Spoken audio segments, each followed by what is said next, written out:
ਸਤਿ ਸ਼੍ਰੀ ਅਕਾਲ ਜੀ, ਮੈਂ ਹਾਂ ਗਗਨਦੀਪ ਸਿੰਘ ਅਨੰਦਪੁਰੀ ਤੇ ਤੁਸੀਂ ਦੇਖ ਰਹੇ ਹੋ ਗੁੱਡ ਮਾਰਨਿੰਗ ਸੰਗਤ ਲਾਈਵ ਪ੍ਰੋਗਰਾਮ। ਇਹ ਸਾਡਾ ਰੋਜ਼ਾਨਾ ਦਾ ਪ੍ਰੋਗਰਾਮ ਹੁੰਦਾ ਹੈ ਤੇ ਇਸ ਪ੍ਰੋਗਰਾਮ ਦੇ ਵਿੱਚ ਅਸੀਂ ਜਿਹੜਾ ਆ ਤੁਹਾਨੂੰ ਇਤਿਹਾਸਿਕ ਸੰਬੰਧੀ ਜਿਹੜੀਆਂ ਘਟਨਾਵਾਂ, ਦੇਸ਼ ਵਿਦੇਸ਼ ਨਾਲ ਜੁੜੀਆਂ ਜਿਹੜੀਆਂ ਘਟਨਾਵਾਂ ਉਹ ਸਾਂਝੀਆਂ ਕਰਦੇ ਨੇ। ਤੇ ਅੱਜ ਦਾ ਦਿਨ ਦਾ ਜੋ ਇਤਿਹਾਸ ਹੈ, ਗੌਰਵਮਈ ਇਤਿਹਾਸ ਹੈ 21 ਫਰਵਰੀ ਦਾ, ਉਹ ਅਸੀਂ ਅੱਜ ਦੇ ਪ੍ਰੋਗਰਾਮ ਦੇ ਵਿੱਚ ਤੁਹਾਡੇ ਨਾਲ ਸਾਂਝੀ ਕਰਾਂਗੇ। ਤੇ ਉਸ ਤੋਂ ਪਹਿਲਾਂ ਜਿਹੜੀ ਆ ਮੈਂ ਰੱਬ ਵਰਗੇ ਸਰੋਤਿਆਂ ਨੂੰ ਤੇ ਸਾਡੇ ਦਰਸ਼ਕਾਂ ਨੂੰ ਜਿਹੜਾ ਆ ਉਹ ਮੈਂ ਸਨੇਮਰ ਬੇਨਤੀ ਕਰਨਾ ਚਾਹੁੰਦਾ ਆ ਕਿ ਇਸ ਪ੍ਰੋਗਰਾਮ ਦੇ ਵਿੱਚ ਸਾਡੇ ਨਾਲ ਜੁੜਨ ਲਈ ਸਕਰੀਨ ਤੇ ਦਿੱਤੇ ਨੰਬਰਾਂ ਤੇ ਕਾਲ ਕਰਕੇ ਜਿਹੜਾ ਆ ਸਾਡੇ ਨਾਲ ਸੰਪਰਕ ਕਰ ਸਕਦੇ ਹੋ ਤੇ ਆਪਣੇ ਜਿਹੜੇ ਆ ਸਵਾਲ ਜਿਹੜੇ ਆ ਉਹ ਲੈ ਸਕਦੇ ਹੋ, ਕਿਉਂਕਿ ਅੱਜ ਦਾ ਜੋ ਅਸੀਂ ਇਤਿਹਾਸ ਵਿਚਾਰਨਾ ਆ ਉਹ ਸਾਕਾ ਨਨਕਾਣਾ ਸਾਹਿਬ ਦੇ ਨਾਲ ਜਿਹੜਾ ਸੰਬੰਧਿਤ ਰੱਖਦਾ ਆ। ਕੀ ਇਤਿਹਾਸ ਪਿੱਛੇ ਇਸ ਦੀ ਘਟਨਾ ਆ ਜਾਂ ਕੀ ਇਤਿਹਾਸ ਹੈ ਇਸ ਦੇ ਬਾਰੇ। ਤੇ ਉਸ ਤੋਂ ਪਹਿਲਾਂ ਮੈਂ ਅੱਜ ਦੇ ਦਿਨ ਬਾਰੇ ਦੱਸ ਦੇਵਾਂ ਕਿ ਅੱਜ ਦਾ ਦਿਨ ਜੋ 21 ਫਰਵਰੀ ਦਾ ਦਿਨ ਸੋਮਵਾਰ 2022 ਦੇਸੀ ਮਹੀਨੇ ਦੀ ਗੱਲ ਕਰੀਏ ਤਾਂ ਦੇਸੀ ਮਹੀਨੇ ਦੀ ਜਿਹੜੀ ਆ 10 ਫੱਗਣ ਨਾਨਕਸ਼ਾਹੀ ਜਿਹੜੀ ਆ ਸੰਮਤ 553 ਤੇ ਅੱਜ ਦੇ ਦਿਨ ਦੇ ਨਾਲ ਜਿਹੜਾ ਇਤਿਹਾਸ ਸਾਡਾ ਜੁੜਿਆ ਹੋਇਆ ਤੇ ਉਹ ਕਾਫੀ ਗੌਰਵਮਈ ਹੈ। ਤੇ ਜਿਹੜੇ ਸਾਡੇ ਨਾਲ ਜਿਹੜੇ ਸਟੂਡੀਓ ਦੇ ਵਿੱਚ ਸਾਡੇ ਨਾਲ ਅੱਜ ਇੱਥੇ ਮੌਜੂਦ ਹਨ ਉਹ ਹਨ ਪ੍ਰੋਫੈਸਰ ਮਨਜੀਤ ਸਿੰਘ ਜੀ, ਜੋ ਕਿ ਸਾਬਕਾ ਜਥੇਦਾਰ ਅਕਾਲ ਤਖਤ ਸਾਹਿਬ ਅਤੇ ਸ਼੍ਰੀ ਤਖਤ ਕੇਸਗੜ੍ਹ ਸਾਹਿਬ ਅਨੰਦਪੁਰ ਸਾਹਿਬ ਤੋਂ ਜਿਹੜੇ ਨੇ ਉਹ ਸੇਵਾ ਨਿਭਾ ਚੁੱਕੇ ਨੇ। ਉਹਨਾਂ ਨੇ ਬੜੀ ਮਨ ਤਨ ਦੇ ਨਾਲ ਜਿਹੜੀ ਸੇਵਾ ਕੀਤੀ ਹੈ ਤੇ ਆਪਣੀ ਜਿਹੜੀ ਆ ਇਸ ਡਿਊਟੀ ਨੂੰ ਡਿਊਟੀ ਨਹੀਂ ਸਮਝਿਆ, ਸੇਵਾ ਸਮਝਿਆ ਆ।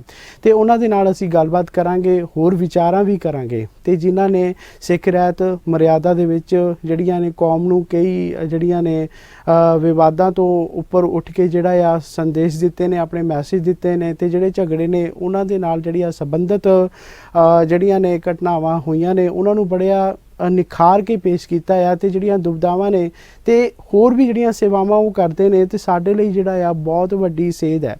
ਤੇ ਆਓ ਅਸੀਂ ਗੱਲਬਾਤ ਕਰਦੇ ਹਾਂ ਹੁਣ ਸਾਡੇ ਜਿਹੜੇ ਅੱਜ ਦੇ ਮੁੱਖ ਮਹਿਮਾਨ ਜਿਹੜੇ ਨੇ ਪ੍ਰੋਫੈਸਰ ਮਨਜੀਤ ਸਿੰਘ ਜੀ ਹੋਰਾਂ ਨਾਲ। ਹਾਂਜੀ, ਵਾਹਿਗੁਰੂ ਜੀ ਕਾ ਖਾਲਸਾ, ਵਾਹਿਗੁਰੂ ਜੀ ਕੀ ਫਤਿਹ। ਪ੍ਰੋਫੈਸਰ ਸਾਹਿਬ, ਅੱਜ ਜਿਹੜੀ ਸੰਗਤ ਹੈ ਅਸੀਂ ਇਸ ਪ੍ਰੋਗਰਾਮ ਦੇ ਵਿੱਚ ਜਿਹੜੀ ਆ ਸਾਂਝੀ ਜਾਣਕਾਰੀ ਕਰਨੀ ਆ ਉਹ ਜਿਹੜਾ ਅੱਜ ਦਾ ਇਤਿਹਾਸ ਜੁੜਿਆ ਹੋਇਆ 21 ਫਰਵਰੀ ਦੇ ਨਾਲ ਉਹ ਹੈ ਸਾਕਾ ਨਨਕਾਣਾ, ਜਿਹੜਾ ਆ ਗੁਰਦੁਆਰਾ ਨਨਕਾਣਾ ਸਾਹਿਬ ਦੇ ਨਾਲ ਜਿਹੜਾ ਜੁੜਿਆ ਹੋਇਆ ਨਨਕਾਣਾ, ਸਾਕਾ ਨਨਕਾਣਾ, ਇਹਦਾ ਇਤਿਹਾਸ ਕੀ ਹੈ ਜੀ? ਸਭ ਤੋਂ ਪਹਿਲਾਂ ਮੈਂ ਦੇਸ਼ ਵਿਦੇਸ਼ ਦੇ ਵਿੱਚ ਇਸ ਪ੍ਰੋਗਰਾਮ ਨੂੰ ਸੁਣ ਰਹੀਆਂ ਸਮੂਹ ਸਿੱਖ ਸੰਗਤਾਂ ਨੂੰ ਸਤਿਕਾਰ ਨਾਲ ਫਤਿਹ ਬੁਲਾਉਣਾ। ਵਾਹਿਗੁਰੂ ਜੀ ਕਾ ਖਾਲਸਾ, ਵਾਹਿਗੁਰੂ ਜੀ ਕੀ ਫਤਿਹ। ਅੱਜ ਦਾ ਜੋ ਇਹ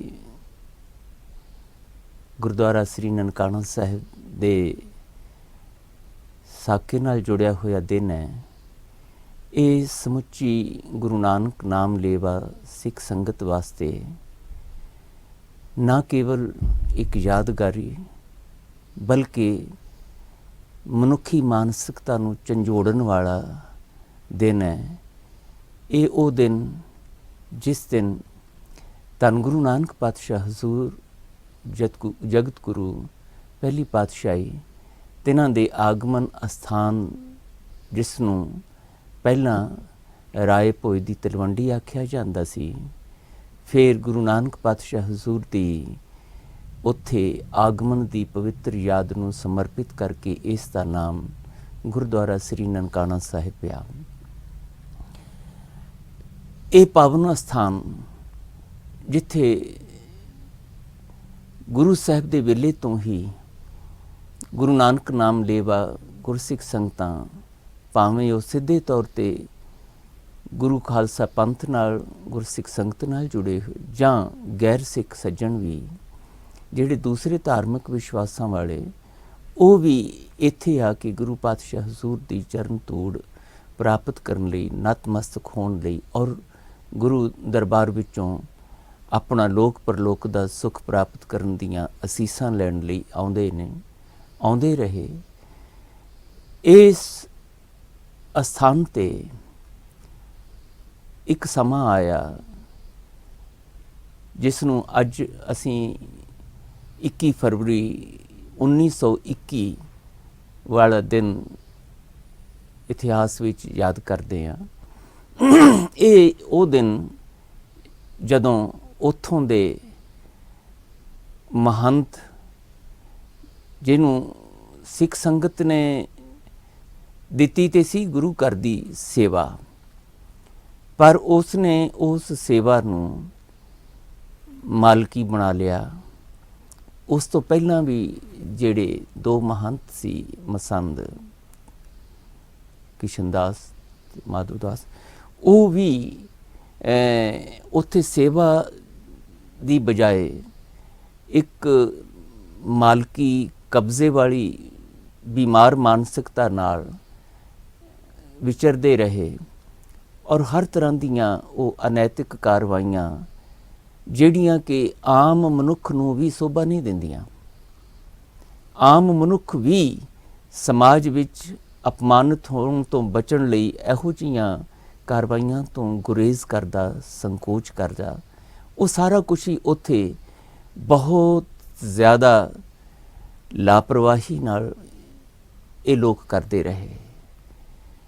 ਜਿਹੜੀਆਂ ਸਿੱਖ ਸੰਗਤਾਂ ਗੁਰੂ ਪਾਤਸ਼ਾਹ ਦੇ ਦਰ ਘਰ ਤੋਂ ਨਾਮਦਾਨ, ਸਿੱਖੀ ਸਿਦਕ, ਭਰੋਸਾ ਦਾਨ ਅਤੇ ਸੱਚੀ ਸੁੱਚੀ ਜ਼ਿੰਦਗੀ ਦਾ ਗਿਆਨ, ਅਗਵਾਈ ਪ੍ਰਾਪਤ ਕਰਨ ਲਈ ਆਉਂਦੀਆਂ ਰਹੀਆਂ, ਉਸ ਸਥਾਨ 'ਤੇ ਜੋ ਵੀ ਮੈਲੀ ਮੱਤ ਨਾਲ ਮਾੜੇ ਤੋਂ ਮਾੜਾ ਕੀਤਾ ਜਾ ਸਕਦਾ, ਜਿਸ ਨੂੰ ਅਸੀਂ ਮਨੁੱਖੀ ਸਮਾਜ ਦੇ ਵਿੱਚ ਕਿਸੇ ਤਰ੍ਹਾਂ ਵੀ ਨਾ ਪਰਿਵਾਰ ਵਿੱਚ ਤੇ ਨਾ ਸੰਸਾਰ ਵਿੱਚ ਚੰਗਾ ਸਮਝਦੇ ਹਾਂ, ਉਹ ਸਾਰਾ ਕੁਝ ਉੱਥੇ ਹੁੰਦਾ ਰਿਹਾ। ਸਿੱਖ ਸੰਗਤਾਂ ਦਾ ਗਾਹੇ ਬਗਾਹੇ ਇਹਦੇ ਪ੍ਰਤੀ ਰੋਸ ਵੀ ਪ੍ਰਗਟ ਹੁੰਦਾ ਰਿਹਾ। ਯਤਨ ਹੁੰਦੇ ਰਹੇ ਕਿ ਇਹਨਾਂ ਮਹੰਤਾਂ ਨੂੰ ਸਮਝਾ ਬੁਝਾ ਕੇ ਇੱਥੇ ਹੋਣ ਵਾਲੀ ਹਰ ਕੁਰੀਤੀ ਜਿਹੜੀ ਹੈ ਉਹਨੂੰ ਰੋਕਿਆ ਜਾਵੇ। ਪਰ ਵਾਹਿਗੁਰੂ ਜੀ ਕਾ ਖਾਲਸਾ, ਵਾਹਿਗੁਰੂ ਜੀ ਕੀ ਫਤਿਹ ਜੀ। ਗੁੱਡ ਮਾਰਨਿੰਗ ਸੰਗਤ ਲਾਈਵ ਪ੍ਰੋਗਰਾਮ ਦੇ ਵਿੱਚ ਤੁਹਾਡਾ ਬਿਲਕੁਲ ਸਵਾਗਤ ਹੈ ਜੀ। ਮੈਂ ਸਿੰਦਰ ਦਾਦਰ ਬੋਲ ਰਿਹਾ ਗਰੀਫੋਰਡ ਤੋਂ। ਹਾਂਜੀ, ਨਨਕਾਣਾ ਸਾਹਿਬ ਨਾਨੇ ਤੋਂ ਬਣਿਆ ਸੀ ਨਾਨਾ, ਹਾਂਜੀ, ਨਨਕਾਣਾ ਸਾਹਿਬ। ਹਾਂਜੀ, ਇਹਦਾ ਮਤਲਬ ਸੀਗਾ ਮੇਰੀ ਪੀਰ, ਮਤਲਬ ਮੇਰ ਤੇ ਪ੍ਰੇਮ। ਇਹ ਦੋ ਭਰਾ ਸੀ, ਅਮਰ ਤੇ ਮਿਹਰ। ਠੀਕ ਹੈ ਜੀ। ਅਮਰ ਦੇ ਦਾਤਾ ਨੇ ਠੀਕ ਆ ਤੇ ਮੇਰ ਨੂੰ ਕੀਤਾ ਬਹੁਤ ਤੰਗ ਤੇ ਡਾਇਰੋ ਸੱਚੇ ਹਰਬਰ ਡੈਥ। ਪਿਆਰ ਮੁਹੱਬਤ ਦਾ ਰਾਸਤਾ ਸੀ। ਹਾਂਜੀ, ਆਦਿ ਗ੍ਰੰਥ, ਬਾਈਬਲ, ਕੁਰਾਨ, ਭਾਗਵਤ, ਕੋਈ ਨਹੀਂ ਕਹਿੰਦਾ ਕਿਸੇ ਨੂੰ ਮਾਰੋ ਹਾਂਜੀ, ਜਾਂ ਗਲਤ ਕੰਮ ਕਰੋ। ਜਿਹੜਾ ਗੁਰੂ ਨਾਨਕ ਨੇ ਕਿਹਾ ਸੀਗਾ, ਇੱਕ ਅਕਾਲ, ਇੱਕ ਹਾਂਜੀ, ਦਿਆਲ ਤੇ ਕਾਲ, ਇਹ ਦੋ ਭਰਾਵਾਂ ਯੁੱਧ ਹੋ ਰਿਹਾ ਸ਼ੁਰੂ ਤੋਂ। ਅਸੀਂ ਇੱਥੇ ਇਨਸਾਨ ਆਏ ਸੀਗੇ, ਦੇਵੀ ਦੇਵਤੇ। ਅਸੀਂ ਦੇਵੀ ਦੇਵਤੇ ਸ਼ੈਤਾਨ ਬਣ ਗਏ। ਪੈਸੇ ਦੇ ਮੌਤ ਦੌੜ ਦੌੜ ਕੇ ਅਸੀਂ ਖੁਦੇ ਖੂਨ ਖਰਾਬੇ ਕੀਤੇ ਆ। ਹੁਣ ਜੋ ਪੰਜਾਬ ਹੋ ਰਿਹਾ ਖਾਲਿਸਤਾਨ, ਇਹ ਖਾਲਿਸਤਾਨ ਨਹੀਂ ਸਾਨੂੰ ਚਾਹੀਦਾ। ਖਾਲੀ ਜਗ੍ਹਾ ਤਾਂ ਹੈ, ਮਰ ਜਾਣਾ, ਜਾਂ ਤੇ ਕੀੜੇ ਮਕੌੜੇ ਬਣਾਂਗੇ, ਜੇ ਜਿੱਦਬਾਜ਼ੀਆਂ ਕਰਾਂਗੇ, ਜੇ ਸਿੱਧੇ ਰਾਸਤੇ। ਕੱਲ ਮੈਂ ਇੱਕ ਪ੍ਰੋਗਰਾਮ ਤੇ ਗਿਆ, ਉਹ ਮੇਰਾ ਛੋਟਾ ਭਰਾ ਆ, ਉਹਦੇ ਬਾਪ ਨੂੰ ਦਰਸ਼ਨ ਦਾਸ। ਹਾਂਜੀ, ਠੀਕ ਹੈ ਜੀ ਸਰ। ਮੁਕਾਬਲਾ ਕਰਦਾ ਰਿਹਾ, ਹਾਂਜੀ, ਜੋ ਮੈਂ ਪਿਸ਼ਾਬ ਕਰਕੇ ਹੱਥ ਹੋ ਗਿਆ ਗਲਤ। ਹਾਂਜੀ ਸਰ, ਹਾਂਜੀ, ਏਦਾਂ ਦੀ ਸਾਥਾਂ ਕੀਤਾ ਨਾ। ਹਾਂਜੀ ਸਰ, ਸਾਡੇ ਨਾਲ ਜਿਹੜੇ ਨੇ ਪ੍ਰੋਫੈਸਰ ਸਾਹਿਬ, ਸਾਰੀਆਂ ਕਿਤਾਬਾਂ ਪੜ੍ਹ ਦਿੱਤੀਆਂ ਉਹਨੇ। ਹਾਂਜੀ, ਹਾਂਜੀ, ਹਾਂਜੀ, ਹਾਂਜੀ, ਸਾਡੇ ਨਾਲ ਪ੍ਰੋਫੈਸਰ ਸਾਹਿਬ ਜਿਹੜੇ, ਠੀਕ ਹੈ ਜੀ। ਉਹ ਕਹਿੰਦਾ ਮੈਂ ਕਿਤੇ ਡਰਦਾ ਨਹੀਂ ਹੈਗਾ, ਫਿਰ ਸਿੱਧੇ ਰਾਸਤੇ ਆਓ। ਕਿਸ ਤਰ੍ਹਾਂ? ਠੀਕ ਹੈ ਜੀ, ਠੀਕ ਹੈ ਜੀ, ਗਲੀ ਜਾਓ, ਪਿਆਰ ਮੁਹੱਬਤ ਆਓ। ਠੀਕ ਹੈ ਜੀ ਸਰ। ਸਾਡੇ ਨਾਲ ਜਿਹੜੇ ਨੇ ਪ੍ਰੋਫੈਸਰ ਸਾਹਿਬ ਮਨਜੀਤ ਸਿੰਘ ਜੀ ਹੈਗੇ ਨੇ, ਤੁਸੀਂ ਉਹਨਾਂ ਦੇ ਨਾਲ ਜਿਹੜਾ ਆ ਉਹਨਾਂ ਤੋਂ ਸਵਾਲ ਲੈ ਸਕਦੇ ਹੋ। ਉਹਨਾਂ ਤੋਂ ਜਿਹੜਾ ਆ ਕੋਈ ਵੀ ਮਨ ਦਾ ਵਲਵਲਾ ਹੈਗਾ ਜਿਹੜਾ ਉਹਨਾਂ ਦੇ ਨਾਲ ਸਾਂਝਾ ਕਰ ਸਕਦੇ ਹੋ। ਸਾਡੇ ਨਾਲ ਜਿਹੜੇ ਮੌਜੂਦ ਨੇ ਇੱਥੇ ਅੱਜ। ਮੈਂ ਤੁਹਾਨੂੰ ਦੱਸ ਰਿਹਾ ਕਿ ਉਹਨੇ ਰਿਐਲਿਟੀ ਕੱਲ ਦੱਸ ਦਿੱਤੀ ਟੀਵੀ ਤੇ। ਠੀਕ ਹੈ ਜੀ, ਨਾ ਘੰਟੇ ਵਿੱਚ ਕਿਤਾਬਾਂ ਦਾ ਕੀ ਮਤਲਬ ਸੀਗਾ। ਠੀਕ ਹੈ ਜੀ। ਆਦਿ ਗ੍ਰੰਥ ਤੋਂ ਆਈ ਆਵਾਜ਼, ਕਿਹੜਾ ਸ਼ਬਦ ਹੁਣ ਲਗਾ ਸਰਵਨਾਸ਼। ਹਾਂਜੀ, ਤੂਫਾਨ ਆ ਰਿਹਾ ਦੁਨੀਆ ਤੇ। ਠੀਕ ਹੈ ਜੀ, ਠੀਕ ਹੈ ਜੀ, ਠੀਕ ਹੈ ਜੀ, ਬਹੁਤ ਬਹੁਤ ਧੰਨਵਾਦ ਜੀ। ਹਾਂਜੀ ਪ੍ਰੋਫੈਸਰ ਸਾਹਿਬ, ਮੈਂ ਬੇਨਤੀ ਕਰ ਰਿਹਾ ਸੀਗਾ ਕਿ ਗੁਰਦੁਆਰਾ ਸ੍ਰੀ ਨਨਕਾਣਾ ਸਾਹਿਬ ਵਿਖੇ ਇਸ ਤਰ੍ਹਾਂ ਦੀਆਂ ਕੁਰੀਤੀਆਂ ਤੋਂ ਪੀੜਤ ਹੋ ਕੇ ਗੁਰਸਿੱਖ ਸੰਗਤਾਂ ਨੇ ਇਹਨਾਂ ਮਹੰਤਾਂ ਨੂੰ ਇਹਨਾਂ ਕੁਰੀਤੀਆਂ ਤੋਂ ਗੁਰੇਜ਼ ਕਰਨ ਦੇ ਲਈ ਪਿਆਰ ਨਾਲ ਸਮਝਾਉਣਾ, ਉਹਨਾਂ ਨੂੰ ਇਸ ਪੱਖੋਂ ਹਟ ਕੇ ਗੁਰੂ ਘਰ ਦੀ ਭੈ ਅਦਬ ਨਾਲ ਗੁਰੂ ਪਿਆਰ ਵਿੱਚ, ਸੰਗਤਾਂ ਦੇ ਪਿਆਰ ਵਿੱਚ ਸੇਵਾ ਕਰਨ ਲਈ ਪ੍ਰੇਰਨਾ ਦਿੰਦੇ ਰਹਿੰਦੇ ਸੀ। ਲੇਕਿਨ ਜਦੋਂ ਮਨੁੱਖੀ ਬਿਰਤੀ ਤੇ ਮੱਤ ਤੇ ਪੜਦਾ ਪੈਂਦਾ ਹੈ ਤਾਂ ਉਸ ਨੂੰ ਆਪਣੇ ਮਨੁੱਖ ਦੇ ਤੌਰ ਤੇ ਵੀ ਤੇ ਜਿਸ ਜ਼ਿੰਮੇਵਾਰੀ ਤੇ ਜਿਸ ਪਦਵੀ ਤੇ ਉਹ ਸੇਵਾ ਨਿਭਾ ਰਿਹਾ ਹੁੰਦਾ ਉਸ ਦੇ ਨਾਲ ਜੁੜੀ ਹੋਈ ਨੈਤਿਕਤਾ ਵੀ ਭੁੱਲ ਜਾਂਦੀ ਹੈ। ਹਾਂਜੀ, ਇਸ ਦਾ ਪ੍ਰਮਾਣ ਗੁਰੂ ਸਾਹਿਬ ਦੇ ਵੇਲੇ ਵੀ ਮਿਲਦਾ ਰਿਹਾ। ਇਹੀ ਕਾਰਨ ਹੈ ਕਿ ਕਲਗੀਧਰ ਪਾਤਸ਼ਾਹ ਹਜ਼ੂਰ ਨੇ ਇੱਕ ਸਮਾਂ ਆਇਆ ਜਦੋਂ ਸਿੱਖ ਸੰਗਤਾਂ ਨੇ ਬਾਰ-ਬਾਰ ਸ਼ਿਕਾਇਤਾਂ ਕੀਤੀਆਂ ਸੱਚੇ ਪਾਤਸ਼ਾਹ ਕੋਲ, ਮਹਾਰਾਜ ਜਿਹੜੇ ਮਸੰਦ ਮਹੰਤ ਥਾਪੇ ਤੁਸੀਂ ਵੱਖਰੇ ਵੱਖਰੇ ਇਲਾਕਿਆਂ ਵਿੱਚ ਗੁਰੂ ਘਰ ਦੇ ਗੁਰੂ ਦੀ ਮੱਤ ਦੇ ਪ੍ਰਚਾਰ ਪ੍ਰਸਾਰ ਵਾਸਤੇ, ਉਹ ਗੁਰੂ ਦੀ ਮੱਤ ਨਾਲੋਂ ਟੁੱਟ ਕੇ ਆਪਣੀਆਂ ਅਨੈਤਿਕ ਬਿਰਤੀਆਂ ਦੇ ਅਧੀਨ ਉਹ ਕੁਛ ਕਰਦੇ ਨੇ ਜਿਹੜੇ ਗੁਰੂ ਦੀ ਮੱਤ ਨੂੰ ਪ੍ਰਵਾਨ ਨਹੀਂ, ਗੁਰੂ ਦੀ ਮੱਤ ਅਨੁਸਾਰ ਨਹੀਂ, ਤੇ ਜਿਸ ਕਰਕੇ ਸਿੱਖ ਸੰਗਤਾਂ ਬੇਚੈਨ ਹੁੰਦੀਆਂ ਨੇ। ਮਹਾਰਾਜ ਇਹਨਾਂ ਦਾ ਕੋਈ ਬੰਨ੍ਹ ਨੂੰ ਬੰਨੋ ਕਿ ਧਰਮਸ਼ਾਲਾ ਦੇ ਵਿੱਚ, ਗੁਰੂ ਘਰਾਂ ਦੇ ਵਿੱਚ, ਗੁਰਦੁਆਰਿਆਂ ਵਿੱਚ ਇਸ ਤਰ੍ਹਾਂ ਦੀਆਂ ਕੁਰੀਤੀਆਂ ਮਨਮਤਾਂ ਨਾ ਹੋਣ। ਇੱਕ ਸਮਾਂ ਆਇਆ ਜਦੋਂ ਕਲਗੀਧਰ ਪਾਤਸ਼ਾਹ ਹਜ਼ੂਰ ਨੇ ਜਦੋਂ ਇਹਨਾਂ ਮਸੰਦਾਂ ਨੂੰ ਮਹੰਤਾਂ ਨੂੰ ਤਾੜਨਾ ਕਰਦਿਆਂ ਉਹ ਨਹੀਂ ਹਟੇ ਤਾਂ ਮਹਾਰਾਜ ਨੇ ਮਸੰਦ ਪ੍ਰਥਾ ਨੂੰ ਹੀ ਬੰਦ ਕਰਨ ਦਾ ਫੈਸਲਾ ਲਿਆ ਤੇ ਸਿੱਖ ਸੰਗਤ ਨੂੰ ਗੁਰੂ ਘਰਾਂ ਦੀ ਸੇਵਾ ਨਿਭਾਉਣ ਦਾ ਫੈਸਲਾ ਲਿਆ, ਜ਼ਿੰਮੇਵਾਰੀ ਦੇਣ ਦਾ। ਇਸ ਤੋਂ ਬਾਅਦ ਮਹਾਰਾਜਾ ਰਣਜੀਤ ਸਿੰਘ ਦੇ ਵੇਲੇ ਜਦੋਂ ਉਹਨਾਂ ਦੇ ਰਾਜ ਵਿੱਚ ਬਹੁਤ ਕੁਛ ਚੰਗਾ ਹੋਇਆ, ਸੁਖਾਵਾਂ ਹੋਇਆ, ਗੁਰਮਤ ਦੀ ਦ੍ਰਿੜਤਾ ਵਾਸਤੇ ਸਿੱਖ ਸੰਗਤਾਂ ਦੇ ਲਈ ਉਹਨਾਂ ਨੇ ਬੇਸ਼ੱਕ ਬਹੁਤ ਸਾਰਾ ਕੁਛ ਕੀਤਾ, ਪਰ ਜਿਸ ਤਰ੍ਹਾਂ ਦੀ ਤਤ ਗੁਰਮਤ ਦੇ ਪ੍ਰਚਾਰ ਪ੍ਰਸਾਰ ਦੀ ਮਰਿਆਦਾ ਗੁਰੂ ਘਰਾਂ ਵਿੱਚ ਰਹਿਣੀ ਚਾਹੀਦੀ ਸੀ ਉਸ ਤਰ੍ਹਾਂ ਦੀ ਨਾ ਰਹੀ। ਇਹਨਾਂ ਮਹੰਤਾਂ ਨੇ ਜਾਂ ਜਿਹੜੇ ਵੀ ਉੱਥੇ ਸੇਵਾ ਨਿਭਾਉਣ ਵਾਲੇ ਸੀਗੇ, ਜ਼ਿੰਮੇਵਾਰੀਆਂ ਸੀ ਜਿਨ੍ਹਾਂ ਕੋਲ, ਉਹ ਆਪਣੀਆਂ ਇਹਨਾਂ ਮਾੜੀਆਂ ਬਿਰਤੀਆਂ ਦੇ ਸ਼ਿਕਾਰ ਹੋ ਕੇ ਫਿਰ ਉਸ ਤਰ੍ਹਾਂ ਦੀ ਗੈਰ ਜ਼ਿੰਮੇਵਾਰੀ ਜ਼ਿੰਦਗੀ ਜਿਉਣ ਲੱਗ ਪਏ। ਮਹਾਰਾਜਾ ਰਣਜੀਤ ਸਿੰਘ ਤੋਂ ਬਾਅਦ ਅੰਗਰੇਜ਼ਾਂ ਦੇ ਰਾਜ ਵੇਲੇ ਬਹੁਤ ਕੁਝ ਐਸਾ ਭਿਆਨਕ ਅਣਸੁਖਾਵਾਂ ਹੋਇਆ ਕਿ ਅੰਗਰੇਜ਼ ਸਰਕਾਰ ਨੇ ਸਿੱਖ ਸੰਗਤਾਂ ਵਿੱਚੋਂ ਗੁਰੂ ਦੀ ਮੱਤ ਨੂੰ, ਗੁਰੂ ਪਾਤਸ਼ਾਹ ਹਜ਼ੂਰ ਦੀ ਬਾਣੀ ਦੇ ਦ੍ਰਿੜ ਵਿਸ਼ਵਾਸ ਨੂੰ ਖਤਮ ਕਰਨ ਦੇ ਲਈ ਇਹਨਾਂ ਮਸੰਦਾਂ ਰਾਹੀਂ ਉਹ ਕੁਛ ਕੁਰੀਤੀਆਂ ਕਰਵਾਉਣੀਆਂ ਸ਼ੁਰੂ ਕਰਤੀਆਂ ਜਿਹੜੀਆਂ ਕਿ ਖਾਲਸਾ ਜੀ ਕੇ ਬੋਲ ਬਾਲੇ ਨਾਲ, ਪੰਥ ਕੀ ਜੀਤ ਨਾਲ ਮੇਲ ਨਹੀਂ ਸੀ ਖਾਂਦੀਆਂ। ਅੰਗਰੇਜ਼ੀ ਸਰਕਾਰ ਦਾ ਉਹਨਾਂ ਨੂੰ ਆਸਰਾ ਮਿਲਿਆ। ਉਹਨਾਂ ਦੀ ਛਤਰ ਛਾਇਆ ਹੇਠ ਜਿਹੜੇ ਇਹ ਲੋਕ ਸੀ, ਇਹਨਾਂ ਨੇ ਤਤ ਗੁਰਮਤ ਨੂੰ ਛੱਡਿਆ, ਗੁਰੂ ਦੀ ਭੈ ਭਾਵਨੀ ਨੂੰ ਛੱਡਿਆ, ਸੇਵਾ ਦੀ ਬਜਾਏ ਮਾਲਕੀ ਬਣਾ ਲਈ ਤੇ ਉਹ ਮਨੁੱਖੀ ਕਮਜ਼ੋਰੀਆਂ ਜਿਹੜੀਆਂ ਕਿ ਆਮ ਮਨੁੱਖੀ ਸਮਾਜ ਦੇ ਬੰਦੇ ਵੀ ਨਹੀਂ ਕਰਦੇ, ਉਹ ਇਹਨਾਂ ਵਿੱਚ ਪ੍ਰਵੇਸ਼ ਕਰ ਗਈਆਂ।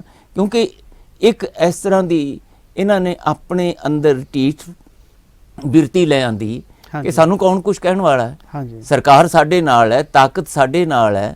ਇਹ ਸਿੱਖ ਸੰਗਤਾਂ ਕੀ ਹੁੰਦੀਆਂ ਨੇ, ਉਸ ਦਾ ਹੀ ਇਹ ਨਤੀਜਾ ਸੀ ਕਿ ਗੁਰਦੁਆਰਾ ਸ੍ਰੀ ਨਨਕਾਣਾ ਸਾਹਿਬ ਵਿਖੇ ਕੁਰੀਤੀਆਂ ਦਾ ਬੋਲਬਾਲਾ ਦਿਨ ਬ ਦਿਨ ਵੱਧਦਾ ਹੀ ਗਿਆ। ਇਕੱਲੇ ਗੁਰਦੁਆਰਾ ਸ੍ਰੀ ਨਨਕਾਣਾ ਸਾਹਿਬ ਹੀ ਨਹੀਂ, ਬਲਕਿ ਅੱਜ ਜਿਹੜੇ ਭਾਰਤ ਵਰਸ਼ ਦੇ ਵਿੱਚ ਵੀ ਗੁਰਦੁਆਰੇ ਨੇ, ਭਾਵੇਂ ਉਹ ਗੁਰਦੁਆਰਾ ਜੈਤੋਂ, ਗੁਰਦੁਆਰਾ ਗੰਗਸਰ ਸਾਹਿਬ, ਇੱਥੋਂ ਤੱਕ ਕਿ ਸ੍ਰੀ ਹਰਿਮੰਦਰ ਸਾਹਿਬ ਦੇ ਵਿੱਚ ਵੀ ਆਲੇ ਦੁਆਲੇ ਬਹੁਤ ਕੁਛ ਗੈਰ ਸਿੱਖ ਮਰਿਆਦਾ ਵਾਲੀਆਂ ਗੱਲਾਂ ਉੱਥੇ ਚੱਲਦੀਆਂ ਸੀ। ਅਕਾਲ ਤਖਤ ਸਾਹਿਬ ਤੇ ਵੀ ਬਹੁਤ ਕੁਛ ਅਣਸੁਖਾਵਾਂ ਪੰਥਕ ਮਾਨ ਮਰਿਆਦਾ ਤੋਂ ਉਲਟ ਹੁੰਦਾ ਰਿਹਾ, ਜਿਸ ਕਰਕੇ ਉਸ ਸਮੇਂ ਦੇ ਸਿੱਖ ਆਗੂਆਂ ਨੇ ਇਸ ਗੱਲ ਨੂੰ ਬੜੀ ਸ਼ਿੱਦਤ ਨਾਲ ਮਹਿਸੂਸ ਕੀਤਾ ਵੀ ਜੇ ਇਹ ਸਾਰਾ ਕੁਛ ਅਨੈਤਿਕ ਤੌਰ ਤੇ, ਮਨਮਤੀ ਤੌਰ ਤੇ ਜੋ ਕੁਝ ਹੋ ਰਿਹਾ ਗੁਰੂ ਘਰਾਂ ਦੇ ਵਿੱਚ, ਇਹ ਨਾ ਰੋਕਿਆ ਗਿਆ ਤਾਂ ਇਹਦੇ ਨਾਲ ਜਿਹੜੀ ਤਤ ਗੁਰਮਤ ਦੀ ਚੇਤਨਾ ਹੈ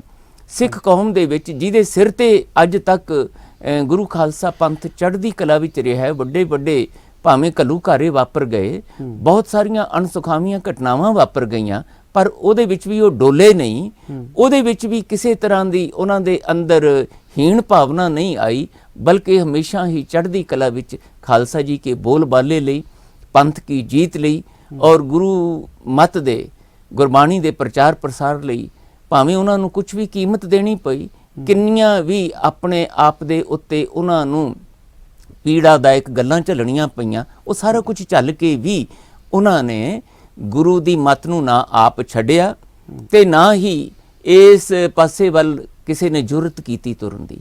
ਜਦੋਂ ਗੁਰੂ ਘਰ ਦੇ ਦੋਖੀਆਂ ਦਾ ਤੇ ਸਰਕਾਰੀ ਤਾਕਤ ਦਾ, ਅੰਗਰੇਜ਼ ਸਰਕਾਰ ਦੀ ਤਾਕਤ ਦਾ ਆਪਸ ਵਿੱਚ ਹੀ ਨਾਪਾਕ ਸਮਝੌਤਾ ਹੋਇਆ, ਉਸ ਵੇਲੇ ਇਹਨਾਂ ਕੁਰੀਤੀਆਂ ਦਾ, ਮਨਮਤਾਂ ਦਾ ਬੋਲਬਾਲਾ ਹੁੰਦਾ ਰਿਹਾ। ਆਖਰ ਨੂੰ ਇੱਕ ਸਮਾਂ ਐਸਾ ਆਇਆ ਜਦੋਂ ਪਹਿਲਾਂ ਸ਼੍ਰੋਮਣੀ ਗੁਰਦੁਆਰਾ ਪ੍ਰਬੰਧਕ ਕਮੇਟੀ ਦੇ ਵਿੱਚ, ਜਿਹੜੀ ਉਸ ਵੇਲੇ ਗੁਰਸਿੱਖਾਂ ਨੇ ਬਣਾ ਲਈ ਹੋਈ ਸੀ, ਇਹ ਮਤਾ ਪਾਸ ਕੀਤਾ ਗਿਆ ਕਿ 1920 ਦੇ ਵਿੱਚ ਕਿ ਇਹਨਾਂ ਕੁਰੀਤੀਆਂ ਨੂੰ ਰੋਕਣ ਲਈ ਤੇ ਇਹਨਾਂ ਮਹੰਤਾਂ ਨੂੰ ਜਾਂ ਤੇ ਝੰਜੋੜ ਕੇ ਗੁਰਮਤ ਅਨੁਸਾਰੀ ਬਣਾਇਆ ਜਾਵੇ, ਇਹ ਉਸ ਤਰ੍ਹਾਂ ਭੈ ਭਾਵਨੀ ਸੇਵਾ ਕਰਨ, ਜੇ ਨਹੀਂ ਤਾਂ ਫਿਰ ਇਹਨਾਂ ਕੋਲੋਂ ਇਹ ਜਿਹੜੀ ਇਹਨਾਂ ਨੇ ਮਾਲਕੀ ਵਰਗੀ ਸੇਵਾ ਬਣਾ ਲਈ ਹੈ, ਇਹਨਾਂ ਕੋਲੋਂ ਲੈ ਕੇ ਤੇ ਸਿੱਖ ਸੰਗਤ ਦੇ ਰਾਹੀਂ ਇਹ ਸੇਵਾ ਸੰਭਾਲ ਗੁਰਦੁਆਰਿਆਂ ਦੀ ਹੋਵੇ। ਪਰ ਬਾਰ-ਬਾਰ ਸਮਝਾਉਣ ਦੇ ਵੀ ਉਹਨਾਂ ਨੇ ਸਮਝਣ ਦੀ ਬਜਾਏ ਇਹ ਕਰ ਲਿਆ ਕਿ ਅੰਗਰੇਜ਼ੀ ਸਰਕਾਰ ਦੀ ਸ਼ਹਿ ਤੇ ਗੁੰਡਾਗਰਦੀ ਵਾਲੀ ਉੱਥੇ ਹਥਿਆਰਬੰਦ ਇੱਕ ਵਾਤਾਵਰਣ ਤਿਆਰ ਕੀਤਾ। ਮਹੰਤ ਨਾਰਾਇਣ ਦਾਸ ਨੇ ਬਜਾਏ ਇਸ ਗੱਲ ਦੇ ਕਿ ਸਿੱਖ ਸੰਗਤ ਦੀ ਸੱਚੀ ਸੁੱਚੀ ਗੁਰੂ ਪਿਆਰ ਵਾਲੀ ਭਾਵਨਾ ਨੂੰ ਸਮਝ ਕੇ ਆਪਣੇ ਆਪ ਨੂੰ ਬਦਲਣਾ, ਬਲਕਿ ਉਹਦੀ ਬਜਾਏ ਉਸ ਨੇ ਸਿੱਖ ਸੰਗਤ ਦੇ ਉਲਟ ਮਨਮਤੀ ਕਾਰਵਾਈਆਂ ਲਈ, ਆਪਣੀ ਮਨਮਰਜ਼ੀ ਜਾਰੀ ਰੱਖਣ ਲਈ ਤਾਕਤ ਦੀ ਅਨੈਤਿਕ ਅੰਨੀ ਵਰਤੋਂ ਕਰਨ ਦਾ ਫੈਸਲਾ ਲਿਆ। ਗੁੰਡੇ ਰੱਖ ਲਏ, ਹਥਿਆਰ ਇਕੱਠੇ ਕਰ ਲਏ, ਬਦਮਾਸ਼ ਉੱਥੇ ਬੁਲਾ ਲਏ, ਪਈ ਸਿੱਖ ਸੰਗਤ ਨੂੰ ਖਤਮ ਕਰਨਾ।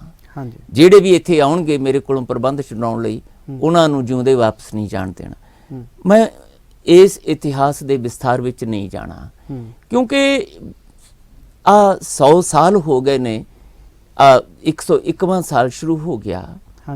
ਇਹਦੇ ਵਿੱਚ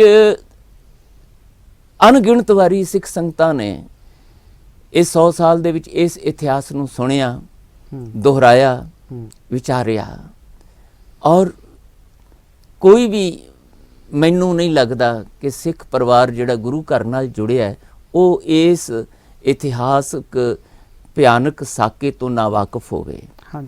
ਅਸੀਂ ਤੇ ਇਸ ਸਾਕੇ ਨਾਲ ਜੁੜੀ ਹੋਈ ਅਰਦਾਸ ਵੀ ਜਿਹੜੀ ਹੈ ਉਹ ਆਪਣੇ ਨਿੱਤਾ ਪ੍ਰਤ ਦੇ ਗੁਰਸਿੱਖੀ ਕਰਮ ਵਿੱਚ ਸ਼ਾਮਲ ਕਰ ਲਈ ਹੋਈ ਹੈ। ਭਾਵੇਂ ਕੋਈ ਗੁਰੂ ਕਾ ਸਿੱਖ ਆਪਣੇ ਨਿਤਨੇਮ ਤੋਂ ਬਾਅਦ ਨਿੱਜੀ ਤੌਰ ਤੇ ਅਰਦਾਸ ਕਰਦਾ ਹੈ ਜਾਂ ਸਿੱਖ ਸੰਗਤ ਦੇ ਵਿੱਚ ਸੰਗਤੀ ਤੌਰ ਤੇ ਅਰਦਾਸ ਹੁੰਦੀ ਹੈ, ਦੋਨੋਂ ਵੇਲੇ ਦੀ ਅਰਦਾਸ ਦੇ ਵਿੱਚ ਇਹ ਲਫ਼ਜ਼ ਦੁਹਰਾਏ ਜਾਂਦੇ ਨੇ, ਜਿਨ੍ਹਾਂ ਨੇ ਗੁਰਦੁਆਰਿਆਂ ਦੀ ਸੇਵਾ ਸੰਭਾਲ ਲਈ ਸਿੱਖੀ ਸਿਦਕ ਕੇਸਾਂ ਸਵਾਸਾਂ ਨਾਲ ਨਿਭਾਉਂਦਿਆਂ ਸ਼ਹੀਦੀਆਂ ਪ੍ਰਾਪਤ ਕੀਤੀਆਂ, ਤੇ ਇਹਨਾਂ ਦੀ ਕਮਾਈ ਦਾ ਧਿਆਨ ਧਰ ਕੇ ਬੋਲੋ ਜੀ ਵਾਹਿਗੁਰੂ।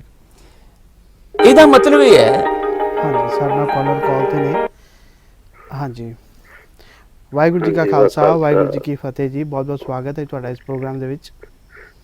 ਹਾਂਜੀ ਜੀ, ਵਾਹਿਗੁਰੂ ਖਾਲਸਾ ਵਾਹਿਗੁਰੂ ਫਤਿਹ ਜੀ। ਮੇਰਾ ਜੀ ਸਵਾਲ ਆ, ਵੀ ਆਪਾਂ ਸਾਕਾ ਨਨਕਾਣਾ ਸਾਹਿਬ ਦੀ ਗੱਲ ਕਰ ਰਹੇ ਹਾਂ। ਮੇਰਾ ਜਥੇਦਾਰ ਜੀ ਉਹਨਾਂ ਨੂੰ ਸਵਾਲ ਆ ਕਿ ਅੱਜ ਵੀ ਨਰੈਣੂ ਮਹੰਤ ਸਥਾਪਿਤ ਆ ਸਾਡੇ ਧਾਰਮਿਕ ਸਥਾਨਾਂ ਤੇ, ਕਿ ਅੱਜ ਵੀ ਉਦਾਂ ਹੀ ਪਹਿਰੇਦਾਰ ਰੱਖੇ ਗਏ ਆ, ਕਿ ਅੱਜ ਵੀ ਹੈ ਸਿੱਖੀ ਭੇਸ? ਉਦੋਂ ਵੀ ਸਿੱਖੀ ਕਹਾਏ ਜਾਂਦੇ ਸੀ, ਪਰ ਅਸੀਂ ਜਦੋਂ ਪਤਾ ਲੱਗਾ ਵੀ ਨਰੈਣੂ ਮਹੰਤ ਆ ਤੇ ਅਸੀਂ ਉਹਨਾਂ ਨੂੰ ਬਾਈਕਾਟ ਕੀਤਾ।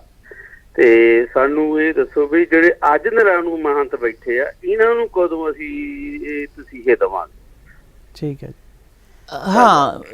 ਗੁਰਮੁਖ ਪਿਆਰਿਓ, ਠੀਕ ਹੈ ਜੀ, ਬਹੁਤ ਬਹੁਤ ਧੰਨਵਾਦ ਜੀ ਤੁਹਾਡਾ ਪ੍ਰੋਗਰਾਮ ਦੇ ਵਿੱਚ ਜੁੜਨ ਦੇ ਲਈ ਤੇ ਆਪਣਾ ਸਵਾਲ ਲੈਣ ਲਈ। ਗੁਰਮੁਖ ਪਿਆਰਿਓ, ਮੈਂ ਇੱਥੇ ਹੀ ਆਪਣੇ ਵਿਚਾਰ ਚਰਚਾ ਨੂੰ ਲਿਆਉਣਾ ਹੈ ਕਿ ਜਦੋਂ ਵੀ ਨਨਕਾਣਾ ਸਾਹਿਬ ਦੇ ਸਾਕੇ ਤੋਂ ਪਹਿਲਾਂ ਵੀ, ਭਾਵੇਂ ਉਹ ਮੱਸਾ ਰੰਗੜ ਸੀ ਤੇ ਭਾਵੇਂ ਕੋਈ ਕਿਸੇ ਹੋਰ ਰੂਪ ਦੇ ਵਿੱਚ ਅਹਿਮਦ ਸ਼ਾਹ ਅਬਦਾਲੀ ਵਰਗਿਆਂ ਨੇ ਸਰੋਵਰ ਪੂਰਿਆ, ਹਰਮੰਦਰ ਸਾਹਿਬ ਢਾਇਆ, ਜਾਂ ਹੋਰ ਗੁਰਦੁਆਰਿਆਂ ਦੇ ਵਿੱਚ ਜਿੱਥੇ ਵੀ ਕਿਤੇ ਕੁਰੀਤੀਆਂ ਹੋਈਆਂ, ਸਿੱਖ ਸੰਗਤ ਨੇ ਸੁਚੇਤ ਹੋ ਕੇ ਆਪਣਾ ਗੁਰੂ ਦੇ ਪ੍ਰਤੀ ਸਿੱਖ ਦੇ ਤੌਰ ਤੇ ਫਰਜ਼ ਨਿਭਾਉਂਦਿਆਂ ਹੋਇਆਂ ਗੁਰੂ ਘਰਾਂ ਦੀ ਸੇਵਾ ਸੰਭਾਲ ਲਈ ਕੁਰਬਾਨੀਆਂ ਵੀ ਕੀਤੀਆਂ ਔਰ ਆਪਣੀ ਸਿੱਖ ਚੇਤਨਾ ਦਾ ਗਾਹੇ ਬਗਾਹੇ ਪ੍ਰਗਟਾਵਾ ਵੀ ਕੀਤਾ ਹੈ। ਗੁਰੂ ਘਰਾਂ ਦੇ ਸਤਿਕਾਰ ਨੂੰ, ਮਰਿਆਦਾ ਨੂੰ, ਪਵਿੱਤਰਤਾ ਨੂੰ ਬਰਕਰਾਰ ਰੱਖਣ ਲਈ ਜੋ ਕੁਝ ਵੀ ਕੀਤਾ ਜਾਣਾ ਚਾਹੀਦਾ ਸੀ ਉਹ ਕੀਤਾ। ਹਾਂਜੀ, ਮਹੰਤ ਨਾਰਾਇਣ ਦਾਸ ਵੇਲੇ ਵੀ ਗੁਰੂ ਕੇ ਚੇਤਨ ਗੁਰਸਿੱਖਾਂ ਨੇ ਇਹ ਫੈਸਲੇ ਲਏ। ਇੱਥੇ ਵੀ ਜੇ ਭਾਈ ਸਾਹਿਬ, ਭਾਈ ਲਛਮਣ ਸਿੰਘ ਜੀ ਧੀਰੋਵਾਲੀ, ਭਾਈ ਦਲੀਪ ਸਿੰਘ ਜੀ, ਭਾਈ ਵਰਿਆਮ ਸਿੰਘ ਜੀ, ਜਾਂ ਉਸ ਵੇਲੇ ਦੇ ਹੋਰ ਗੁਰੂ ਕੇ ਸਿੱਖ ਭਾਈ ਸਾਹਿਬ ਕਰਤਾਰ ਸਿੰਘ ਝੱਬਰ ਹੋਰੀ, ਜਾਂ ਮਾਸਟਰ ਤਾਰਾ ਸਿੰਘ ਹੋਰੀ, ਜਾਂ ਦੂਸਰੇ ਤੀਸਰੇ ਹੋਰ ਗੁਰੂ ਕੇ ਸਿੱਖ ਜਿਨ੍ਹਾਂ ਨੇ ਗਾਹੇ ਬਗਾਹੇ ਬੈਠ ਕੇ ਇਹ ਫੈਸਲੇ ਲਏ ਕਿ ਕਿਵੇਂ ਇਹਨਾਂ ਮਹੰਤਾਂ ਦੀਆਂ ਕੁਰੀਤੀਆਂ ਦੇ ਕਰਕੇ ਗੁਰੂ ਘਰ ਜਿਹੜੇ ਅਪਵਿੱਤਰ ਹੋ ਰਹੇ ਨੇ, ਗੁਰੂ ਘਰ ਦੀ ਗੁਰਮਤ ਵਾਲੀ ਮਾਣ ਮਰਿਆਦਾ ਨੂੰ ਠੇਸ ਲੱਗ ਰਹੀ ਹੈ, ਇਹਨੂੰ ਰੋਕਿਆ ਕਿਵੇਂ ਜਾਵੇ। ਸਿੱਖ ਸੰਗਤਾਂ ਨੇ ਤੇ ਪਤਵੰਤੇ ਗੁਰਸਿੱਖਾਂ ਨੇ ਫੈਸਲੇ ਲਏ, ਔਰ ਇਕੱਲੇ ਫੈਸਲੇ ਨਹੀਂ ਲਏ। ਇਹ ਗੱਲ ਧਿਆਨ 'ਚ ਰੱਖਣ ਵਾਲੀ ਹੈ ਕਿ ਉਹਨਾਂ ਨੇ ਇਸ ਸਾਰੇ ਕੁਛ ਨੂੰ ਰੋਕਣ ਵਾਸਤੇ ਅੰਗਰੇਜ਼ਾਂ ਨਾਲ ਵੀ ਟੱਕਰ ਲਈ, ਸਮੇਂ ਦੇ ਹਾਕਮਾਂ ਨਾਲ ਵੀ, ਤੇ ਇਹਨਾਂ ਮਹੰਤਾਂ ਨਾਲ ਵੀ ਟੱਕਰ ਲੈ ਕੇ ਜੇ ਸ਼ਹਾਦਤਾਂ ਵੀ ਦੇਣੀਆਂ ਪਈਆਂ ਤੇ ਉਹਨਾਂ ਨੇ ਸ਼ਹਾਦਤਾਂ ਦਿੱਤੀਆਂ। ਅਸਲ ਵਿੱਚ ਗੁਰੂ ਪਿਆਰਿਓ, ਇਸ ਗੁਰਦੁਆਰਾ ਨਨਕਾਣਾ ਸਾਹਿਬ ਦੇ ਸਾਕੇ ਨਾਲ ਆਪਣੇ ਆਪ ਨੂੰ, ਸਿੱਖ ਮਾਨਸਿਕਤਾ ਨੂੰ ਜੋੜ ਕੇ ਅੱਜ ਜਦੋਂ ਅਸੀਂ ਇਸ ਨੂੰ ਯਾਦ ਕਰ ਰਹੇ ਹਾਂ 101ਵੇਂ ਸਾਲ ਦੇ ਵਿੱਚ, ਤਾਂ ਇਹ ਗੱਲ ਵਿਚਾਰਨ ਵਾਲੀ ਹੈ। ਮੈਂ ਬੇਨਤੀ ਇਹ ਕਰ ਰਿਹਾ ਸੀ ਕਿ ਮੈਂ ਇਤਿਹਾਸ ਦੇ ਵਿਸਥਾਰ ਵਿੱਚ ਨਹੀਂ ਜਾਣਾ, ਕਿਉਂਕਿ ਇਤਿਹਾਸ ਬਾਰ-ਬਾਰ ਸੁਣਾਇਆ ਗਿਆ ਹੈ ਔਰ ਸਿੱਖਾਂ ਨੂੰ ਪਤਾ ਹੈ ਘੱਟ ਜਾਂ ਵੱਧ, ਪਰ ਇਸ ਇਤਿਹਾਸ ਨੂੰ ਸੁਣਨ ਸੁਣਾਉਣ ਦਾ ਮਕਸਦ ਕੀ ਹੈ, ਅੱਜ ਇਹ ਵਿਚਾਰ ਕਰਨ ਵਾਲੀ ਗੱਲ ਹੈ। ਤੇ ਉਹ ਮਕਸਦ ਇਹ ਹੈ ਕਿ ਜਦੋਂ ਵੀ ਕਿਤੇ ਗੁਰੂ ਘਰਾਂ ਦੇ ਨਾਲ, ਗੁਰੂ ਦੀ ਮੱਤ, ਗੁਰੂ ਦੀ ਬਖਸ਼ਿਸ਼ ਕੀਤੀ ਹੋਈ ਮਾਣ ਮਰਿਆਦਾ ਨਾਲ ਕੋਈ ਅਨੈਤਿਕ ਛੇੜਛਾੜ ਕਰੇ ਜਾਂ ਉਸ ਨੂੰ ਗਲਤ ਢੰਗ ਨਾਲ ਆਪਣੇ ਨਿੱਜ ਦੀ ਗਰਜ਼ ਵਾਸਤੇ, ਆਪਣੇ ਮਾਣ ਤਾਣ ਵਾਸਤੇ, ਆਪਣੀਆਂ ਪਦਵੀਆਂ ਦੀ ਭੁੱਖ ਵਾਸਤੇ ਵਰਤੇ, ਤਾਂ ਉਸ ਨੂੰ ਕਿਵੇਂ ਰੋਕਿਆ ਜਾ ਸਕਦਾ ਹੈ, ਇਸ ਦੇ ਪ੍ਰਤੀ ਸੁਚੇਤ ਹੋਣ ਦੀ ਲੋੜ ਹੈ। ਜਿਵੇਂ ਉਸ ਵੇਲੇ ਗੁਰੂ ਕੇ ਸਿੱਖ ਸੁਚੇਤ ਹੋਏ, ਅੱਜ ਜੇ ਸਾਨੂੰ ਫੇਰ ਨਜ਼ਰ ਆ ਰਿਹਾ ਹੈ ਤੇ ਭਾਵੇਂ ਰਾਜਨੀਤਿਕ ਤਾਕਤ ਹੈ ਤੇ ਭਾਵੇਂ ਧਾਰਮਿਕ ਸ਼੍ਰੇਣੀ ਵਾਲੇ ਲੋਕ ਨੇ, ਜਿਹਦੇ ਵਿੱਚ ਧਾਰਮਿਕ ਸ਼੍ਰੇਣੀ ਦੇ ਵਿੱਚ ਮੈਂ ਵੀ ਸ਼ਾਮਲ ਹਾਂ, ਵਿਦਵਾਨ ਸ਼੍ਰੇਣੀ ਸਿੱਖਾਂ ਦੀ, ਧਾਰਮਿਕ ਸ਼੍ਰੇਣੀ, ਪਤਵੰਤੇ ਸੱਜਣ, ਇਹ ਸਾਰੇ ਸਿਰ ਜੋੜਨ। ਔਰ ਸਿਰ ਜੋੜਨ ਦਾ ਮਤਲਬ ਇਹ ਨਹੀਂ ਹੈ ਕਿ ਕਿਤੇ ਬੈਠ ਕੇ ਮੀਟਿੰਗ ਕਰ ਲਈ ਤੇ ਮਤਾ ਪਾਸ ਕਰ ਲਿਆ ਤੇ ਬਸ ਅਖਬਾਰਾਂ ਦੇ ਵਿੱਚ ਖਬਰਾਂ ਲਵਾ ਲੀਆਂ, ਫੋਟੋਆਂ ਖਿਚਾ ਲੀਆਂ ਤੇ ਹੋ ਗਿਆ ਫਰਜ਼ ਅਦਾ। ਨਹੀਂ ਪ੍ਰੋਫੈਸਰ ਸਾਹਿਬ, ਸਵਾਲ ਇਹ ਵੀ ਹੈ ਵੀ ਜਿਹੜਾ ਆ ਅੱਗੇ ਕੌਣ ਹੋਵੇ, ਜਿਵੇਂ ਉਸ ਸਮੇਂ ਜਿਹੜੇ ਆ ਕਰਤਾਰ ਸਿੰਘ ਜੀ ਝੱਬਰ ਹੋ ਗਏ, ਲਛਮਣ ਦਾਸ ਜੀ ਹੋ ਗਏ, ਤੇ ਇਸ ਜੋ ਕੇ ਸਮੇਂ ਦੇ ਭਾਈ ਗਗਨਦੀਪ ਸਿੰਘ, ਦੇਖੋ ਬੜੀ ਸਪਸ਼ਟ ਜੀ ਗੱਲ ਹੈ, ਅੱਗੇ ਕੌਣ ਹੋਵੇ ਇਹ ਕੋਈ ਮਸਲਾ ਨਹੀਂ ਹੈ, ਨਾ ਇਹ ਪ੍ਰਸ਼ਨ ਹੈ। ਜਿਹੜੇ ਚਿੰਤਤ ਸਾਰੇ ਨੇ, ਨਹੀਂ ਚਿੰਤਤ ਸਾਰੇ, ਗੱਲ ਉਸ ਵੇਲੇ ਵੀ ਕਿਸੇ ਨੇ ਵਿਸ਼ੇਸ਼ ਤੌਰ ਤੇ ਅੱਗੇ ਲਿਆਉਣ ਵਾਸਤੇ ਨਾ, ਹਮੇਸ਼ਾ ਹੀ ਕੌਮ ਦੇ ਵਿੱਚ ਮੈਂ ਨਹੀਂ ਸਮਝਦਾ ਕਿ ਕਦੀ ਵੀ ਇਸ ਤਰ੍ਹਾਂ ਦੀ ਮਾਨਸਿਕ ਗਰੀਬੀ ਜਾਂ ਗੁਰੂ ਪਿਆਰ ਦੇ ਘਾਟ ਵਾਲੀ ਕੋਈ ਗਰੀਬੀ ਆਈ ਹੋਵੇ। ਸਿੱਖ ਸੰਗਤ ਸੁਚੇਤ ਹੋ ਜਾਏ, ਸਿੱਖ ਸੰਗਤਾਂ ਦੇ ਵਿੱਚ ਗੁਰੂ ਘਰ ਦੇ ਲਈ ਪਿਆਰ ਜਿਹੜਾ ਹੈ ਉਹ ਉਸੇ ਤਰ੍ਹਾਂ ਹੀ ਜਿਵੇਂ ਉਸ ਵੇਲੇ 250 ਗੁਰੂ ਕਾ ਸਿੱਖ ਤਿਆਰ ਹੋ ਗਿਆ, ਉਹਨਾਂ ਨੂੰ ਸਿਰਫ ਇੱਕ ਗੱਲ ਆਖੀ ਗਈ ਸੀ ਕਿ ਭਾਈ ਗੁਰੂ ਘਰ ਦੀ ਮਾਣ ਮਰਿਆਦਾ ਲਈ ਸ਼ਹੀਦੀਆਂ ਪਾਉਣ ਦੀ ਲੋੜ ਪੈ ਸਕਦੀ ਹੈ, ਉਹਨੂੰ ਅਸੀਂ ਉੱਥੇ ਕੋਈ ਲੜਾਈ ਨਹੀਂ ਕਰਨੀ, ਕੋਈ ਦੰਗਾ ਫਸਾਦ ਨਹੀਂ ਕਰਨਾ, ਕੋਈ ਅਖਬਾਰਾਂ ਵਿੱਚ ਖਬਰਾਂ ਨਹੀਂ ਲਵਾਉਣੀਆਂ, ਅਸੀਂ ਸਿਰਫ ਤੇ ਸਿਰਫ ਆਪਣੇ ਸਿੱਖ ਹੋਣ ਦੇ ਨਾਤੇ ਆਪਣੀ ਗੁਰੂ ਦੇ ਪ੍ਰਤੀ ਸਿੱਖ ਸ਼ਰਧਾ ਨੂੰ, ਗੁਰੂ ਪਿਆਰ ਨੂੰ ਪ੍ਰਗਟ ਕਰਨ ਲਈ ਜਿੱਥੇ ਵੀ ਕਿਤੇ ਉਹ ਅਸਥਾਨ ਜਿੱਥੋਂ ਅਸੀਂ ਰੋਜ਼ ਆਪਣੇ ਲਈ, ਆਪਣੇ ਪਰਿਵਾਰ ਲਈ, ਕੌਮ ਲਈ, ਸਰਬੱਤ ਲਈ ਭਲਾ ਮੰਗਣਾ ਹੈ, ਔਰ ਉਹ ਸਰਬੱਤ ਦਾ ਭਲਾ ਕਿਵੇਂ ਕਰਨਾ ਹੈ ਉਹਦੀ ਜਾਂਚ ਸਿੱਖਣੀ ਹੈ, ਅਗਵਾਈ ਲੈਣੀ ਹੈ।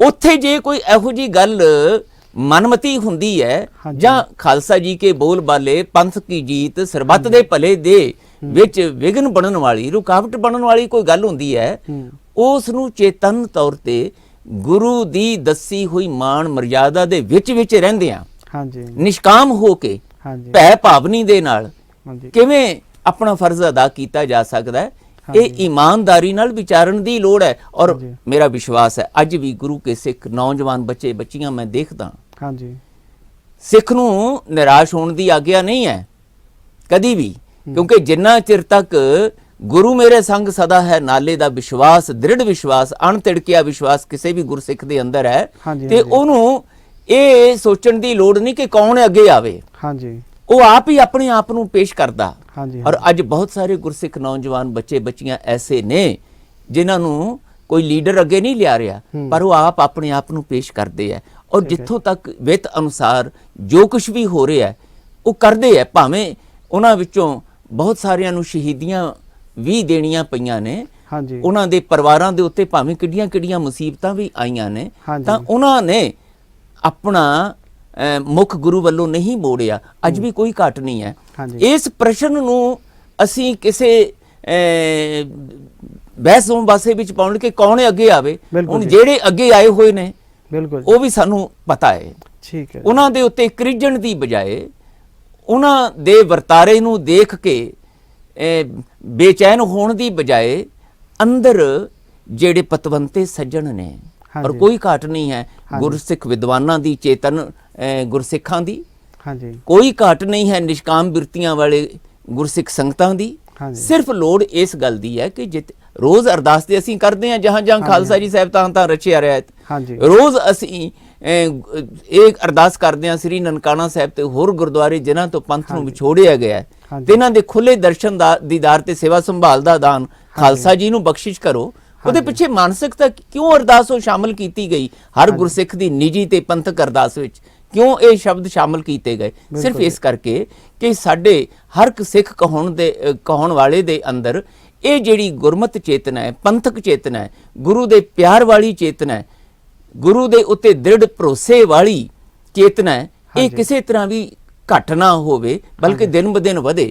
ਹਰ ਵੇਲੇ ਦੀ ਅਰਦਾਸ ਜਿਹੜੀ ਹੈ, ਹਰ ਰੋਜ਼ ਦੀ ਅਰਦਾਸ, ਪਤਾ ਨਹੀਂ ਕਿਸ ਵੇਲੇ ਕਿਸ ਗੁਰਸਿੱਖ ਦੀ ਨਿੱਜੀ ਜਾਂ ਸੰਗਤੀ ਤੌਰ ਤੇ ਕੀਤੀ ਅਰਦਾਸ ਨੇ ਸਾਡੇ ਲਈ ਉਹ ਚੜ੍ਹਦੀ ਕਲਾ ਵਾਲੀ ਸੋਚ ਵਾਲਾ ਸਾਡੇ ਅੰਦਰ ਸੁਭਾਅ ਲੈ ਆਉਣਾ ਹੈ ਜਾਂ ਖਿਆਲ ਲੈ ਆਉਣਾ ਹੈ। ਇਸ ਗੱਲ ਨੂੰ ਬਹੁਤ ਸ਼ਿੱਦਤ ਨਾਲ ਸੋਚਣ ਵਿਚਾਰਨ ਦੀ ਲੋੜ ਹੈ।